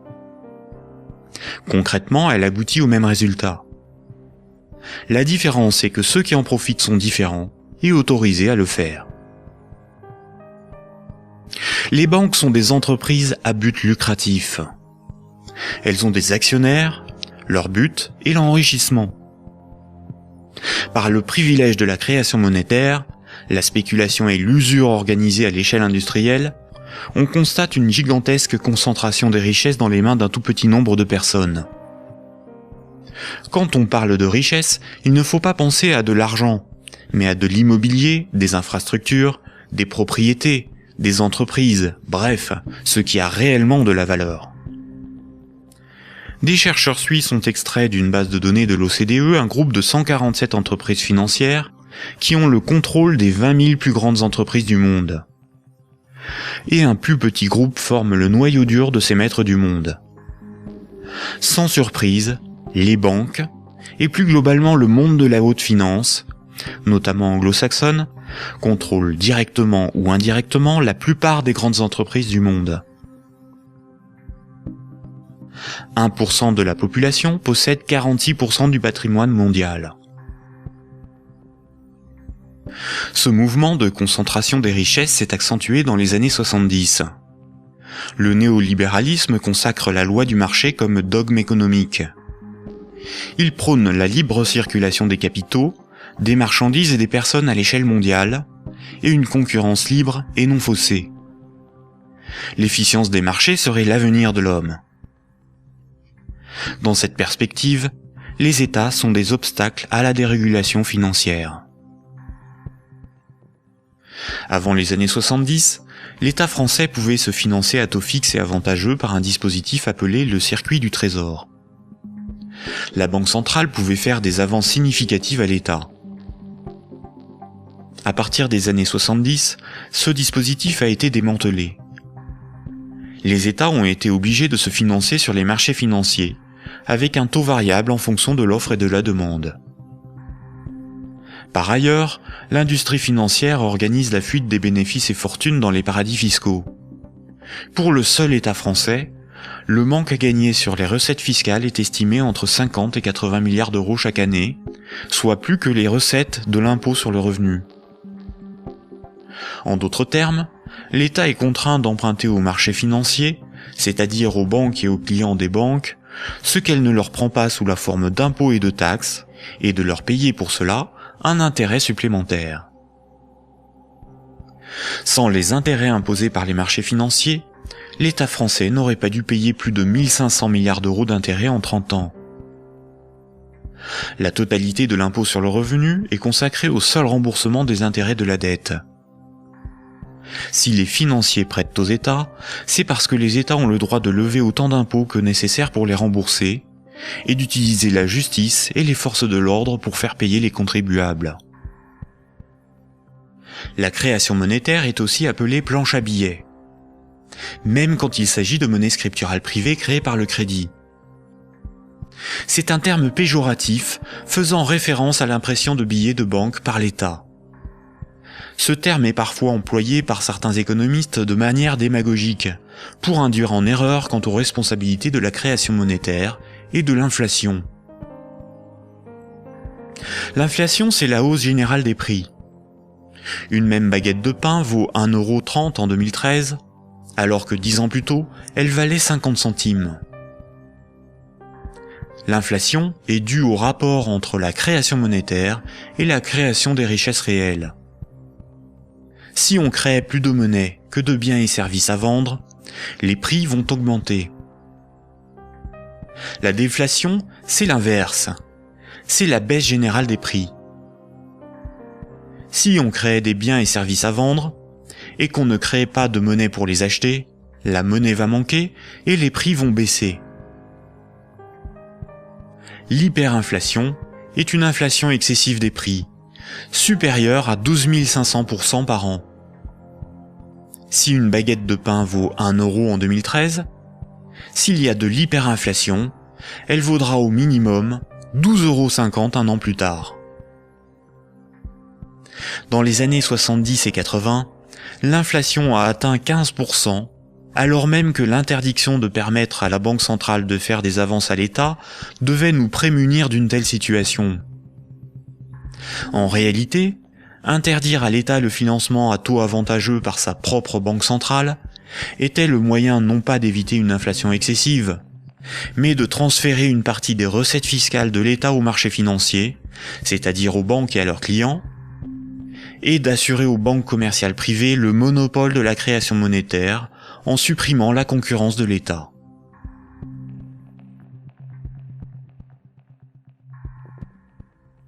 Voici ce qu'on pouvait lire en 1924, avant la Grande Dépression de 1929, dans le magazine de l'Association des banquiers des États-Unis. Le capital doit assurer sa propre protection par tous les moyens possibles, grâce à la coalition et à la législation.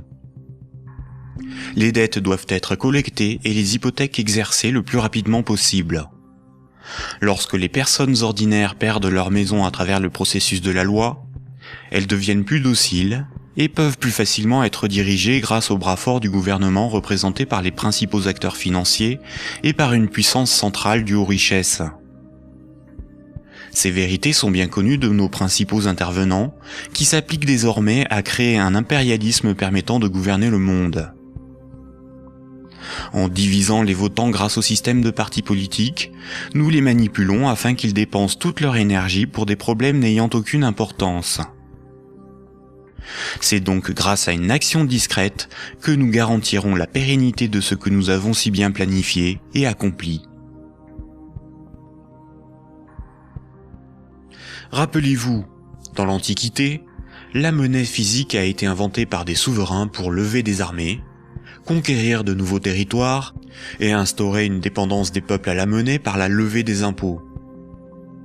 Toutes les dettes devaient être réglées avec la monnaie du souverain. Cela lui permettait d'acheter les richesses aux populations avec la monnaie qu'il fabriquait lui-même. Une seule et même organisation gérait la fabrication de la monnaie, les armées, la législation, la justice et les forces de l'ordre. Aujourd'hui encore, la monnaie reste un instrument de domination et un élément clé de la géopolitique. Le siècle dernier a été celui du dollar américain. Le dollar américain est de loin la monnaie la plus répandue sur Terre. Le budget militaire américain est égal aux dépenses militaires de tous les autres pays réunis. Tous les ans, ce budget est voté par le Congrès et généreusement financé par la Banque fédérale américaine. Fondée en 1913, la Banque fédérale américaine est une banque privée et non une institution publique. La force militaire permet aux États-Unis d'assurer le statut de monnaie de réserve mondiale au dollar américain et de l'imposer dans le commerce international. Avant les attentats du 11 septembre 2001, les pays clés indépendants du système monétaire anglo-saxon étaient l'Afghanistan, l'Irak, le Soudan, la Libye, la Syrie, Cuba, la Corée du Nord, la Somalie et l'Iran. Les États-Unis et leurs alliés ont attaqué l'Afghanistan, l'Irak et la Libye. En Libye, une banque centrale opérationnelle a été créée par les soi-disant rebelles avant même que la guerre ne soit finie.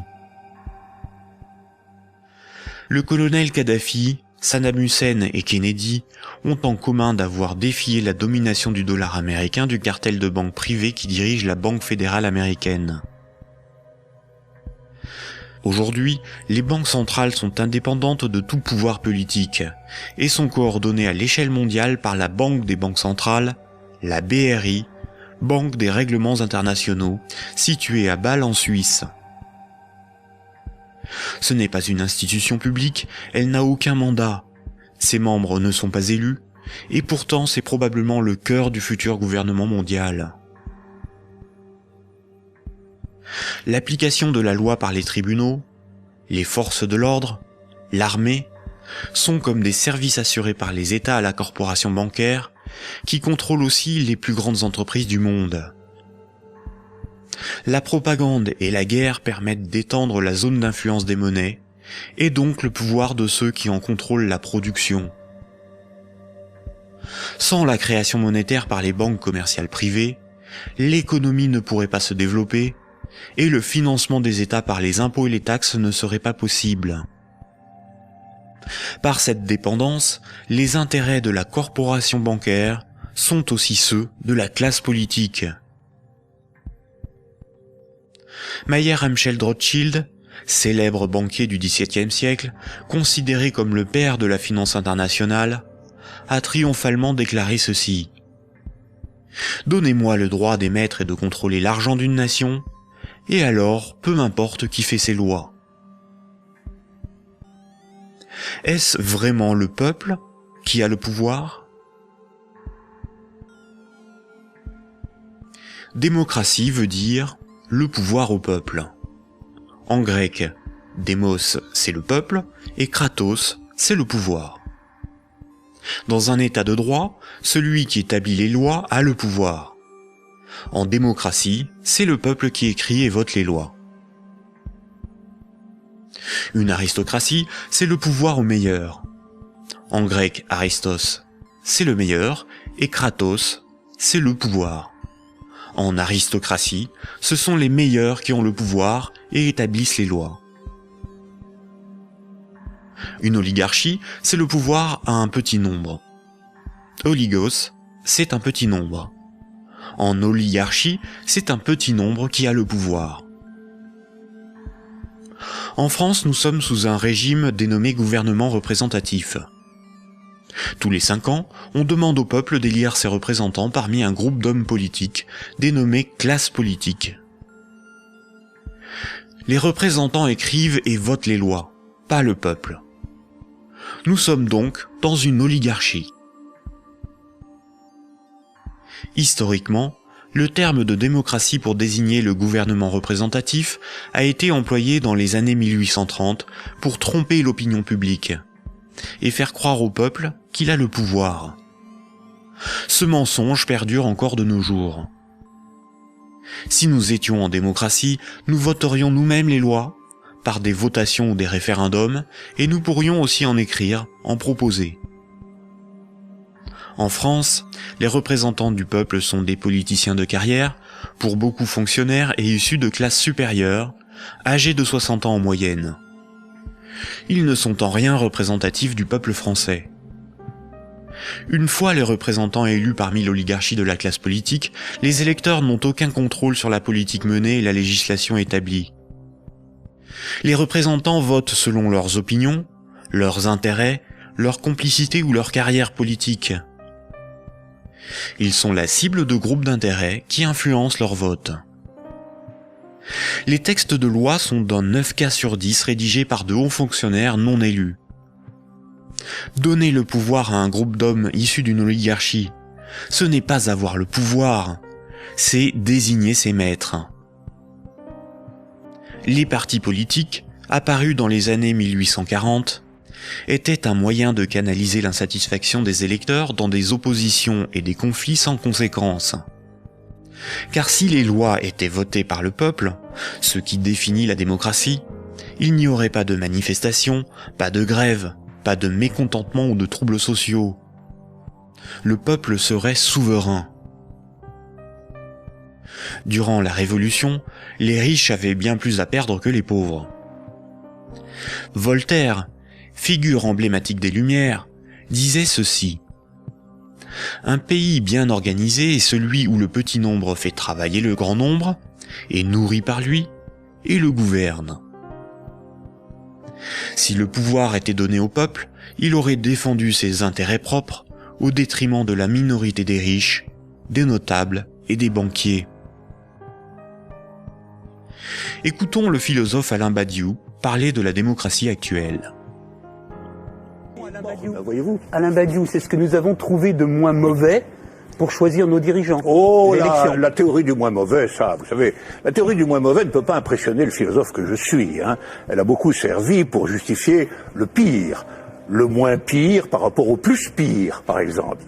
C'est Churchill qui a inventé cette histoire, qui a consisté à dire que la démocratie, c'était le pire de tous les régimes, à l'exception de tous les autres. Il avait raison? Eh ben non, il n'avait pas forcément raison. Pourquoi aurait-il eu raison? Parce que si la démocratie, on peut vivre. Mais il se peut que le meilleur régime politique soit à venir, qu'il dépende d'une invention de l'humanité. Après tout, vous savez, pendant des millénaires, ce à quoi nous assistions, c'était à des théocraties, à des régimes extraordinairement tyranniques et oppressifs. Ils ont duré bien plus longtemps que votre démocratie, bien plus longtemps. Donc cette démocratie, c'est peut-être tout simplement une sorte de petit intervalle dans l'histoire. Surtout que elle ne marche que là où le capitalisme est déchaîné. Ça, c'est un fait. Le régime parlementaire démocratique, je le constate, c'est un fait. Il n'existe comme régime installé, consensuel, conséquent, que là où l'économie capitaliste s'est développée. Et quand l'économie capitaliste commence à flancher, ce type de représentation politique se sent aussi un peu malade, n'est-ce pas ? C'est là où on en vient au cœur de votre pensée. Un tout petit moment d'explication. Vous êtes, Alain Badiou, un de ceux qui avaient revendiqué le mot communisme, alors même que les régimes communistes ou étiquetés communistes étaient effondrés. Vous aspirez à un régime politique qui serait placé sous le signe de l'égalité. Tout votre livre, toute la République de Platon, tourne autour de cette idée. La cité idéale, c'est la cité de l'égalité, la cité de l'idée juste, donc du communisme. Et quand vous nous dites, pour moi, le capitalisme, c'est l'équivalent de la démocratie, là est la racine de votre rejet de la démocratie, je ne vous trahis pas. De cette démocratie-là, parce que je n'accepterai pas de dire que je rejette la démocratie. Vous avez parlé tout à l'heure d'une illusion démocratique, mais la démocratie que nous connaissons aujourd'hui, c'est elle qui est l'illusion démocratique. Parce que personne, dans le débat politique français ou étranger, dans les pays démocratiques, ne veut abolir le capitalisme. C'est ça le sujet. C'est pas exactement ça. c'est un petit peu plus précis. C'est parce que les différents gestionnaires possibles de notre société sont des gens qui, de toute façon, admettent pour l'essentiel l'ordre établi. Ça, il faut en convenir. D'ailleurs, s'ils n'admettaient pas les uns et les autres l'ordre établi, ils n'accepteraient pas de se succéder comme ils le font. Il faut bien que tel candidat ne soit pas extraordinairement différent de tel autre pour qu'il puisse alterner le mouvement des affaires restant à peu près le même, après tout. Donc il y a un consensus fondamental qui fonde ce que vous appelez, vous, la démocratie, qui est une démocratie tout à fait normée, tout à fait particulière, et qui repose sur des acceptations fondamentales premières. Voilà. Et donc je soutiens que nous ne vivons pas du tout en démocratie. Nous vivons en réalité en oligarchie. Voilà. Nous sommes dominés par une oligarchie financière, politique et médiatique. Tout le monde le sait d'ailleurs. Tout le monde voit parfaitement qu'il faut absolument maintenir ce système pour maintenir le système politique lui-même. Qui gouverne dans la cité juste, dans la cité idéale? Eh bien, qui gouverne normalement dans la cité juste, dans la cité idéale, c'est précisément tout le monde. C'est la démocratie véritable. C'est-à-dire qu'il n'y a pas d'État séparé de l'ensemble des gens. Voilà. C'est ça la cité idéale. La cité idéale, c'est la grande idée communiste de Marx lui-même, qui est un peu oubliée, mais que je voudrais rappeler. C'est le dépérissement de l'État. C'est l'idée que l'existence d'une machine d'État oppressive, séparée, qui doit être perpétuellement validée par des élections, etc., c'est une affaire vieillie, c'est une affaire qu'il faut dépasser absolument, au nom de ce que Marx lui-même appelait un régime d'association. La capacité, pour tout le monde, de s'occuper de ses propres affaires. Ce qui est intéressant, et c'est là où, quand vous parliez de l'idée de Marx et de l'idée de l'association, vous êtes un fervent admirateur de ce qu'on appelait les révolutions arabes, fervent admirateur également de ce qu'on appelait le mouvement des indignés. Et ce qui est très intéressant, c'est que votre critique sur les révolutions arabes commence au moment où elle se transforme en processus démocratique électoral avec des élections. Oh ben c'est pas ma critique à moi, c'est d'abord la critique de tous ceux qui ont participé au mouvement dans les pays arabes. Ils ont été légèrement surpris et déconcertés par le résultat des élections. Mais le principe même des élections... Comme moi je l'ai été en mai 68. Eux aussi ils disent élections piège à con maintenant, maintenant qu'ils ont les partis islamistes dits modérés sur le dos. C'est comme si, après une révolution, une tempête révolutionnaire démocratique extraordinaire, on vous présentait un massif parti démocrate chrétien comme le vainqueur des élections. Ben vous seriez un peu étonné tout de même, C'est bien la preuve qu'il y a deux sens du mot démocratie qui ne sont pas du tout homogènes. Sauf que la revendication, Alain Badiou, la revendication du peuple contre les dictateurs, c'était de pouvoir voter. Bon, la revendication du peuple contre les dictateurs, c'était que les dictateurs s'en aillent. Mais ça, c'était leur revendication unanime. Sur la question du vote, il y a eu d'innombrables débats. Comment, quand, dans quelles conditions? Ces débats ont souvent été tranchés par des autorités extérieures au mouvement populaire lui-même. En Égypte, par exemple, ils ont été largement tranchés par l'armée. Autant dire par ce qui restait du régime d'avant. Parce que la révolution a été volée par l'armée. Mais les Tunisiens, par exemple... Le gouvernement représentatif, en ne donnant aucun pouvoir aux pauvres, aux ouvriers et aux paysans, garantit la protection des intérêts des plus puissants et des plus riches. Aujourd'hui encore, le citoyen n'est qu'un électeur, un emprunteur et un consommateur. Il est informé par des médias inféodés aux grands groupes financiers et industriels dont ils sont pour la plupart la propriété. Le vote des lois par les citoyens, le référendum d'initiative populaire, ou la mise en place d'un parlement tiré au sort dans la population comme le sont les jurys populaires, qui sont des évolutions démocratiques élémentaires, sont systématiquement dénigrés dans les médias. L'Union européenne est une organisation soutenue à l'origine par les élites américaines pour éviter l'apparition d'une puissance concurrente en Europe de l'Ouest. Elle est néolibérale et structurellement antidémocratique. Si les peuples européens écrivaient et votaient eux-mêmes les lois de l'Union, Bruxelles ne serait pas la seconde place de lobbying après Washington. L'Union européenne est le royaume de Goldman Sachs et de la haute finance, dont les hommes se retrouvent à la tête de nombreuses institutions et même de certains États. Et nombreuses sont les carrières politiques se prolongeant dans le privé, au service des lobbies ou dans les grandes entreprises. Ce que nous appelons des euros, ce qui est sur notre compte en banque, ce ne sont pas des euros, mais une dette en euros. Ce que nous appelons crédit, prêt ou emprunt, ce n'est qu'une création de monnaie temporaire. Ce que nous appelons démocratie n'est pas une démocratie, mais une oligarchie. Ce que nous appelons un citoyen n'est rien d'autre qu'un électeur. Ces manipulations du langage empêchent les intellectuels, les politiciens, les journalistes et les électeurs de penser le monde. Elles dissimulent avec habileté le pouvoir sans égal des corporations, de la finance et du secteur bancaire.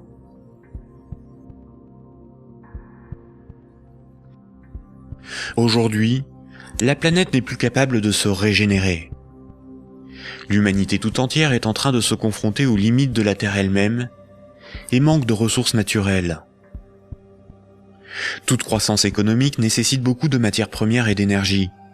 Or, les ressources de la planète sont limitées. Certaines organisations militent pour qu'une nouvelle approche économique et sociale émerge, pour que nous soyons respectueux de notre environnement et sortons d'une logique de compétition, de surconsommation et de conflit. Certains font la promotion de la décroissance. La décroissance permettrait l'équilibre de l'activité humaine et les ressources de la planète. Mais la décroissance sous-entend une réduction permanente de la demande de crédit, donc une contraction de la masse monétaire qui déboucherait rapidement sur une crise économique majeure. En réalité, les nations sont les esclaves de l'impérieuse nécessité d'une dette perpétuelle pour disposer de monnaie, donc d'une croissance soutenue, impliquant une consommation en progression constante. S'il n'y a plus d'anticipation de revenus futurs, il n'y a plus de crédit, donc la monnaie disparaît, l'État ne peut plus fonctionner et l'économie s'arrête.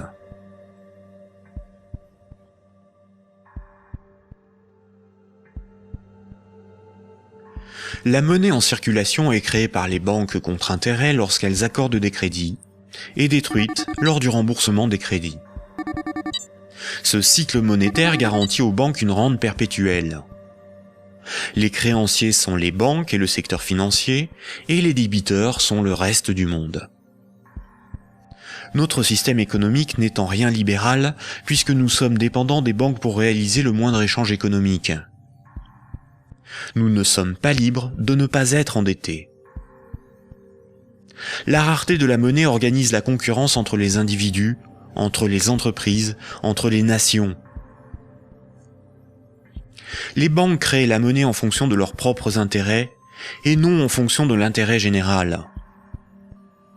Les conflits armés sont plus lucratifs que la diplomatie. La concurrence, plus dépensière que la coopération. La spéculation, plus rentable que le social. Si les banques pouvaient nous vendre l'air que l'on respire, elles le feraient. Pour certains philosophes des siècles passés, voici l'ordre naturel des choses. Le divin représente l'ordre supérieur. L'ordre moral est guidé par le divin, par le sacré. L'ordre politique est guidé, lui, par la morale. Et la finance, elle, est au service de l'ordre politique. Mais si la monnaie n'est plus le reflet des échanges économiques de ceux qui créent les richesses réelles, mais le moyen par lequel ces richesses réelles sont échangées, l'argent devient le maître du monde. Une inversion des ordres s'opère. Le divin est remplacé par l'argent. N'a de valeur que ce qui a un prix. Les marchés font office de morale. Rien ne doit enfreindre les lois du marché, bénéfiques pour l'humanité. La finance est au service des marchés. Les financiers sont les nouveaux prophètes. Ils défendent l'immanente main invisible. La politique et l'État sont au service de la finance, car ils en sont dépendants. Ils sont forcés de défendre les intérêts de la finance au détriment de ceux des peuples.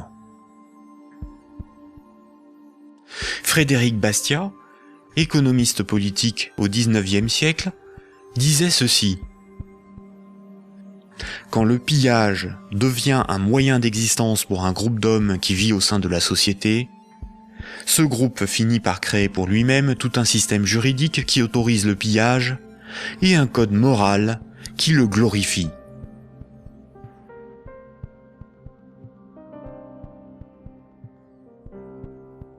Récapitulons.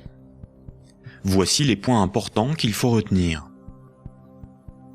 Avant l'invention de la monnaie, les systèmes de comptabilité des dettes permettaient aux hommes d'échanger librement des biens et des services. Il était simplement noté ce qui était donné ou les services rendus, à qui et quand, de sorte à s'assurer que chacun donnait autant qu'il recevait. Les hommes se faisaient confiance, c'est ce qui leur permettait de se faire crédit. C'est environ 700 ans avant Jésus-Christ que la monnaie a été créée comme un outil de domination au service de souverains ou d'États.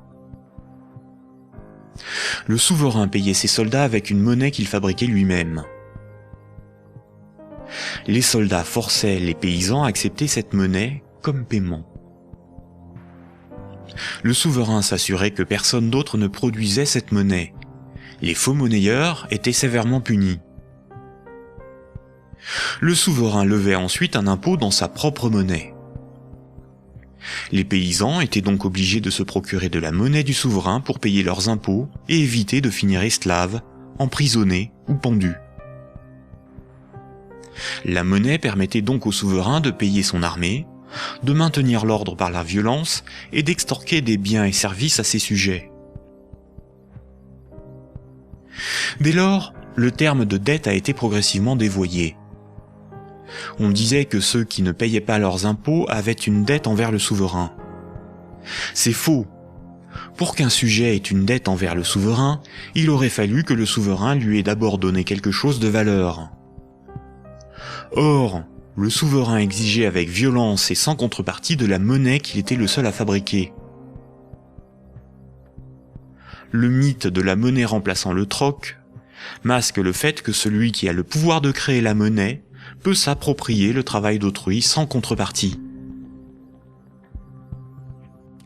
De nos jours, les institutions qui créent la monnaie sont les banques commerciales privées dont le but est le profit. Elles créent la monnaie lorsqu'elles accordent des crédits et elles détruisent la monnaie lorsque les emprunteurs remboursent leurs crédits. En fonction de leur bilan, les banques créent aussi de la monnaie à partir de rien pour leurs propres dépenses. Quand, par exemple, on demande du pain à quelqu'un, il est bien normal de le lui rendre plus tard. On a une dette envers cette personne. C'est la morale qui nous dicte ce comportement, à juste titre. Mais quand une banque fait crédit, elle ne prête pas l'argent qu'elle possède. Elle le crée à partir de rien. Quand un emprunteur est endetté vis-à-vis d'une banque, la banque ne lui a rien donné. Elle exige pourtant qu'on lui rende quelque chose qu'elle ne possédait pas avant d'accorder le crédit, majoré d'un intérêt pour le service rendu. C'est parce que la loi protège ce privilège qu'elles peuvent contraindre les emprunteurs à rembourser leur crédit, quitte à saisir leurs biens et à les envoyer en prison. Il s'agit là d'un rapport de force. Les soi-disant dettes issues des crédits bancaires sont un moyen par lequel les banques extorquent une partie de notre travail contre une création de monnaie temporaire. En associant la notion de dette avec le crédit bancaire, cette pratique a été moralisée et donc normalisée. La monnaie centrale donne l'illusion que c'est l'État qui crée la monnaie. Or, la monnaie centrale est fabriquée à la demande des banques commerciales privées lorsque des actifs détenus par celles-ci sont monétisés par la banque centrale. En réalité, ce sont bien les banques commerciales privées qui fabriquent et louent la monnaie que nous utilisons tous au quotidien. La monnaie en circulation est créée par le crédit bancaire, puis détruite lors du remboursement des crédits. De ce fait, si tout le monde remboursait ses dettes, il n'y aurait plus de monnaie en circulation, tous les comptes en banque seraient vides, et les billets et pièces de monnaie disparaîtraient. La création monétaire par le crédit et la destruction monétaire lors du remboursement des crédits déterminent une masse monétaire. La variation de la masse monétaire est similaire aux variations de la population d'un pays en fonction des naissances et des décès. Quand la masse monétaire diminue parce qu'il n'y a pas assez de crédits accordés par les banques commerciales privées, Il y a moins d'argent en circulation dans l'économie, car la monnaie est détruite par le remboursement des crédits en cours. Chômage, pauvreté, précarité, faillite d'entreprises et endettement des États se développent rapidement. Dans un tel système, la croissance est vitale pour l'économie. Les entreprises, les particuliers et les États s'endettent auprès du système bancaire pour assurer une augmentation constante et exponentielle de la masse monétaire. S'ils n'empruntent plus, ou que les banques n'accordent plus de crédit, comme c'est le cas depuis la crise financière de 2008, la monnaie disparaît à cause de la destruction monétaire et une grave crise économique survient rapidement. Sans dette, il n'y a pas de monnaie. Sans monnaie, il n'y a pas d'économie, les nations ne peuvent pas s'échanger ce qu'elles produisent. Donc sans dette, il n'y a pas d'économie. Ce système oblige l'ensemble de la société, des États, des nations, à être perpétuellement endettés et donc à enrichir les banquiers et la finance simplement pour disposer de monnaie pour leurs échanges économiques. C'est par ce principe que le système bancaire a servi le monde économique à son profit, sans contrepartie productive. Chaque crédit sert à acheter une maison, une voiture, une télévision, et induit la consommation d'énergie et de matières premières pour leur fabrication. La nécessité de toujours plus de crédit provoque la destruction de l'environnement, le pillage des ressources de la planète, la surproduction, la concurrence et le consumérisme. Tant que chaque unité de monnaie, chaque euro, sera issu d'un crédit bancaire, les banques gouverneront le monde et l'humanité pillera la planète et détruira l'environnement pour enrichir l'oligarchie financière. Imaginons ce que serait la monnaie du futur. Imaginons un micro-pays avec 2 citoyens. Paul et Jacques se rencontrent. Leurs comptes sont à 0. Paul a fabriqué une chaise. Il la vend à Jacques 10 unités de compte. Jacques a alors moins 10 sur son compte et Paul a plus 10. Paul peut convertir 5 unités de compte en monnaie manuelle, en billets de banque. Ainsi, tant qu'ils sont dans leurs débits autorisés, personne ne peut empêcher Paul et Jacques de s'échanger ce qu'ils produisent. Leur débit autorisé est calculé en fonction de leurs actifs et de leur solvabilité, et représente le risque financier que doit assumer la société tout entière. La monnaie du futur est un jeu à somme nulle. Dans le futur, la monnaie sera représentative des échanges économiques réalisés, et non ce qui les permet. Aujourd'hui, la monnaie ne fonctionne pas du tout comme ça. Ajoutons dans ce micro-pays une banque. Pour acheter la chaise de Paul, Jacques va emprunter à la banque les 10 € nécessaires pour la payer. Jacques devra rembourser ces 10 € à la banque et verser en plus 1 € d'intérêt qui n'existe pas. Après la transaction, Paul possède bien les 10 € nécessaires à rembourser la banque et il faudra bien que Jacques les récupère d'une manière ou d'une autre pour rembourser son crédit. Il devra vendre son temps ou fabriquer des choses à vendre pour récupérer les euros pour rembourser son crédit. Mais les 1 € d'intérêt n'existeront qu'à partir du moment où un nouveau crédit aura été demandé à la banque. On comprend donc plusieurs réalités. Paul et Jacques sont dépendants de la volonté de la banque d'accorder ou non le crédit pour s'échanger ce qu'ils produisent. Ils sont obligés malgré eux d'enrichir la banque en achetant de la monnaie temporaire qui sera détruite lors du remboursement des crédits. Le remboursement des intérêts oblige Paul et Jacques à perpétuellement emprunter à la banque pour pouvoir la rembourser. Ce système crée artificiellement un manque permanent de moyens de paiement qui débouche sur une concurrence accrue pour capter la monnaie en circulation. Paul et Jacques ont avant tout le problème de se procurer de la monnaie pour vivre. Il faut bien distinguer ce qui est au service de l'intérêt général et ce qui est au service d'intérêts particuliers. L'intérêt général, c'est l'intérêt du plus grand nombre, des nations dans leur ensemble. Les intérêts particuliers sont ceux des oligarques, des riches, des gens de pouvoir, des actionnaires, c'est-à-dire une minorité de personnes dans la société et à travers le monde. Prenons la monnaie. La monnaie sert des intérêts particuliers. Elle sert les intérêts de ceux qui la fabriquent, c'est-à-dire les banques commerciales privées et la finance, dont le but est l'enrichissement. La monnaie existe parce qu'il y a ce qu'on appelle des dettes. Ces dettes ne servent que des intérêts particuliers. La bourse et la spéculation, les marchés financiers, représentent très majoritairement des intérêts particuliers. La rémunération de l'épargne et des comptes courants des déposants, de l'homme de la rue, est marginale en comparaison des bénéfices engrangés par l'industrie financière.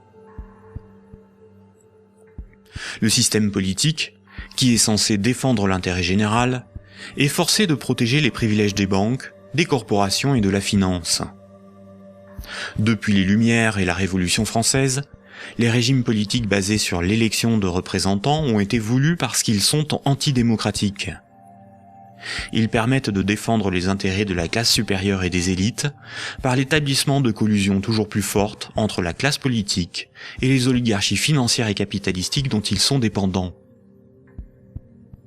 La guerre est souvent financée par les riches et les banquiers. Seules des révolutions, des rébellions ou des révoltes se veulent véritablement au service de ceux qui les mènent. Les guerres, elles, ne servent que rarement l'intérêt général. La science, l'environnement, la santé, l'éducation, le progrès technique sont au service de l'intérêt général. En réalité, avec la privatisation de l'ensemble de ces domaines, ils sont de plus en plus au service d'intérêts particuliers afin d'en tirer le maximum de profit. La généralisation de l'économie de marché s'accompagne d'une concentration des richesses telle qu'à l'échelle mondiale, les 85 personnes les plus riches ont autant que les 3,5 milliards les plus pauvres. Et ces disparités ne cessent aussi de s'accroître dans les pays développés. La majorité productive s'appauvrit quand une minorité financière et capitalistique s'enrichit.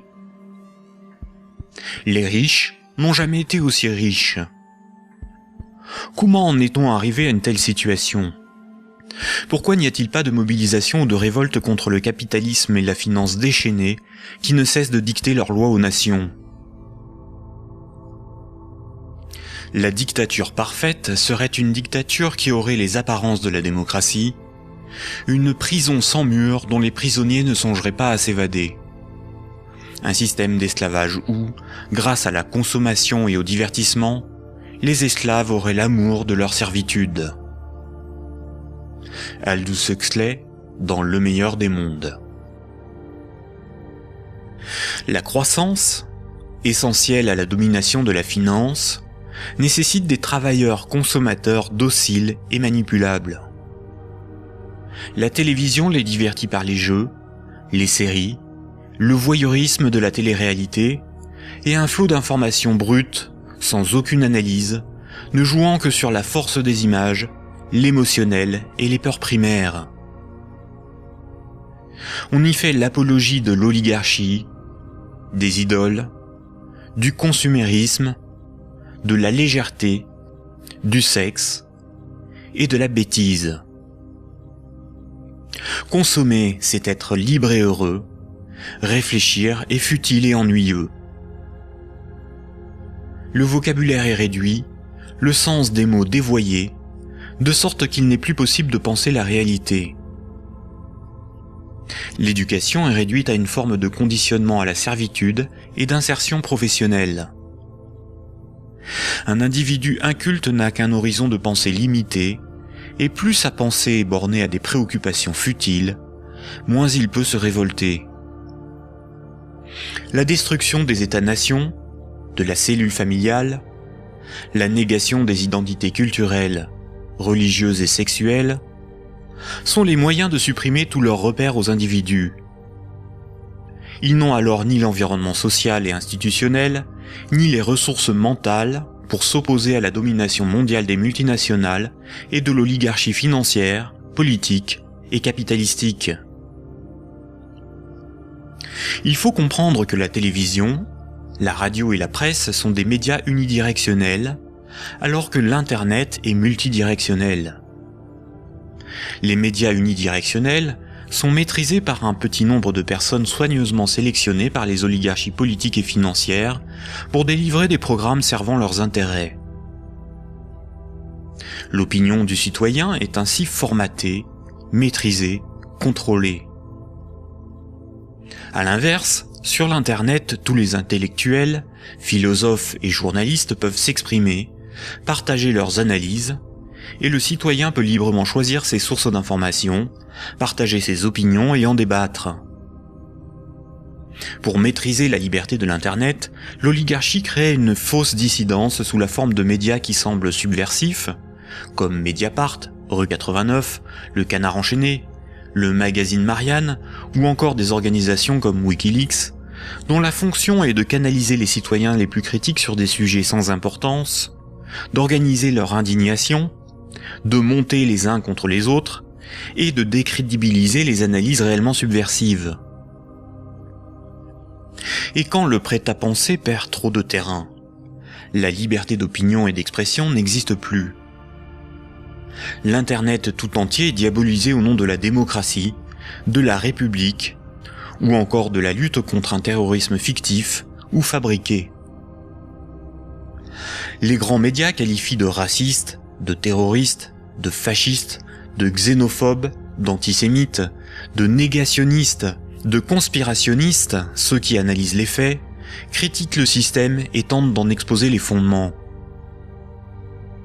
Ces grossiers amalgames visent à empêcher le public d'écouter leurs discours, d'étudier leurs arguments et de débattre de leurs idées. Tout comme ce sont les banques qui décident ce qui doit être financé en fonction de leurs intérêts, dans les médias dominants, c'est l'oligarchie qui décide l'information qui doit être diffusée en fonction là aussi de ses propres intérêts.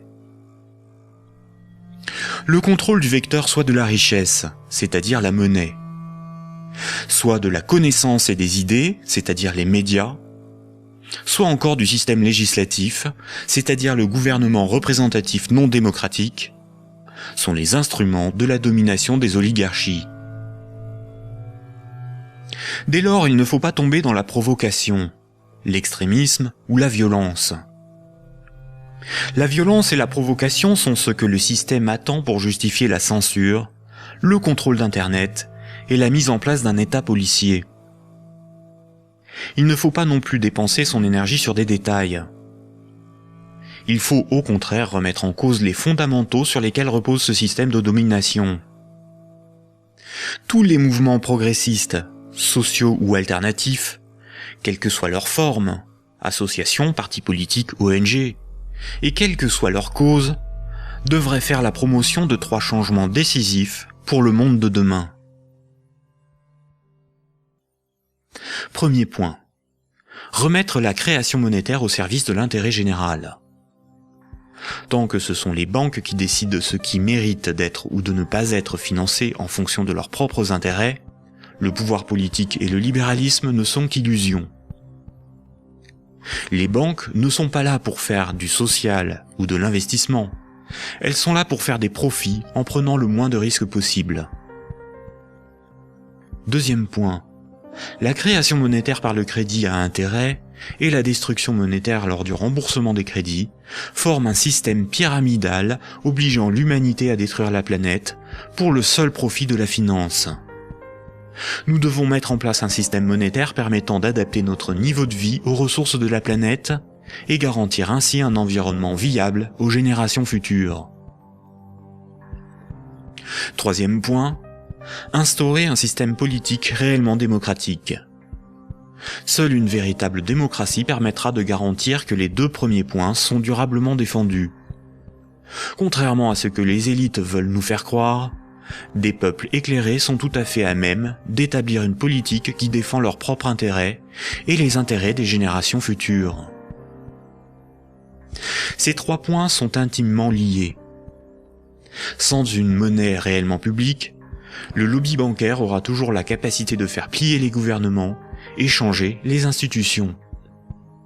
Un régime réellement démocratique, où c'est le peuple qui vote lui-même les lois, permet à la nation de s'opposer à toute privatisation de la monnaie et est la garante du maintien de la finance au service de l'intérêt général. Une création monétaire publique et l'instauration d'une véritable démocratie sont indissociables, car l'un est le garant de l'autre. Voici quelques mouvements citoyens dont les propositions permettraient des évolutions majeures de la société. La monnaie permanente, le 100% monnaie ou smart. La monnaie permanente s'oppose à la monnaie d'endettement. Elle remplace la création monétaire privée. Elle permettrait la mise en place d'une politique réellement écologique et sociale. Accompagnée d'une véritable démocratie, elle rend leur souveraineté monétaire aux nations. Les systèmes d'échange locaux. Les CEL sont similaires au système de comptabilité des dettes sans monnaie de l'Antiquité. Ils sont totalement indépendants de l'euro, contrairement aux monnaies locales ou complémentaires.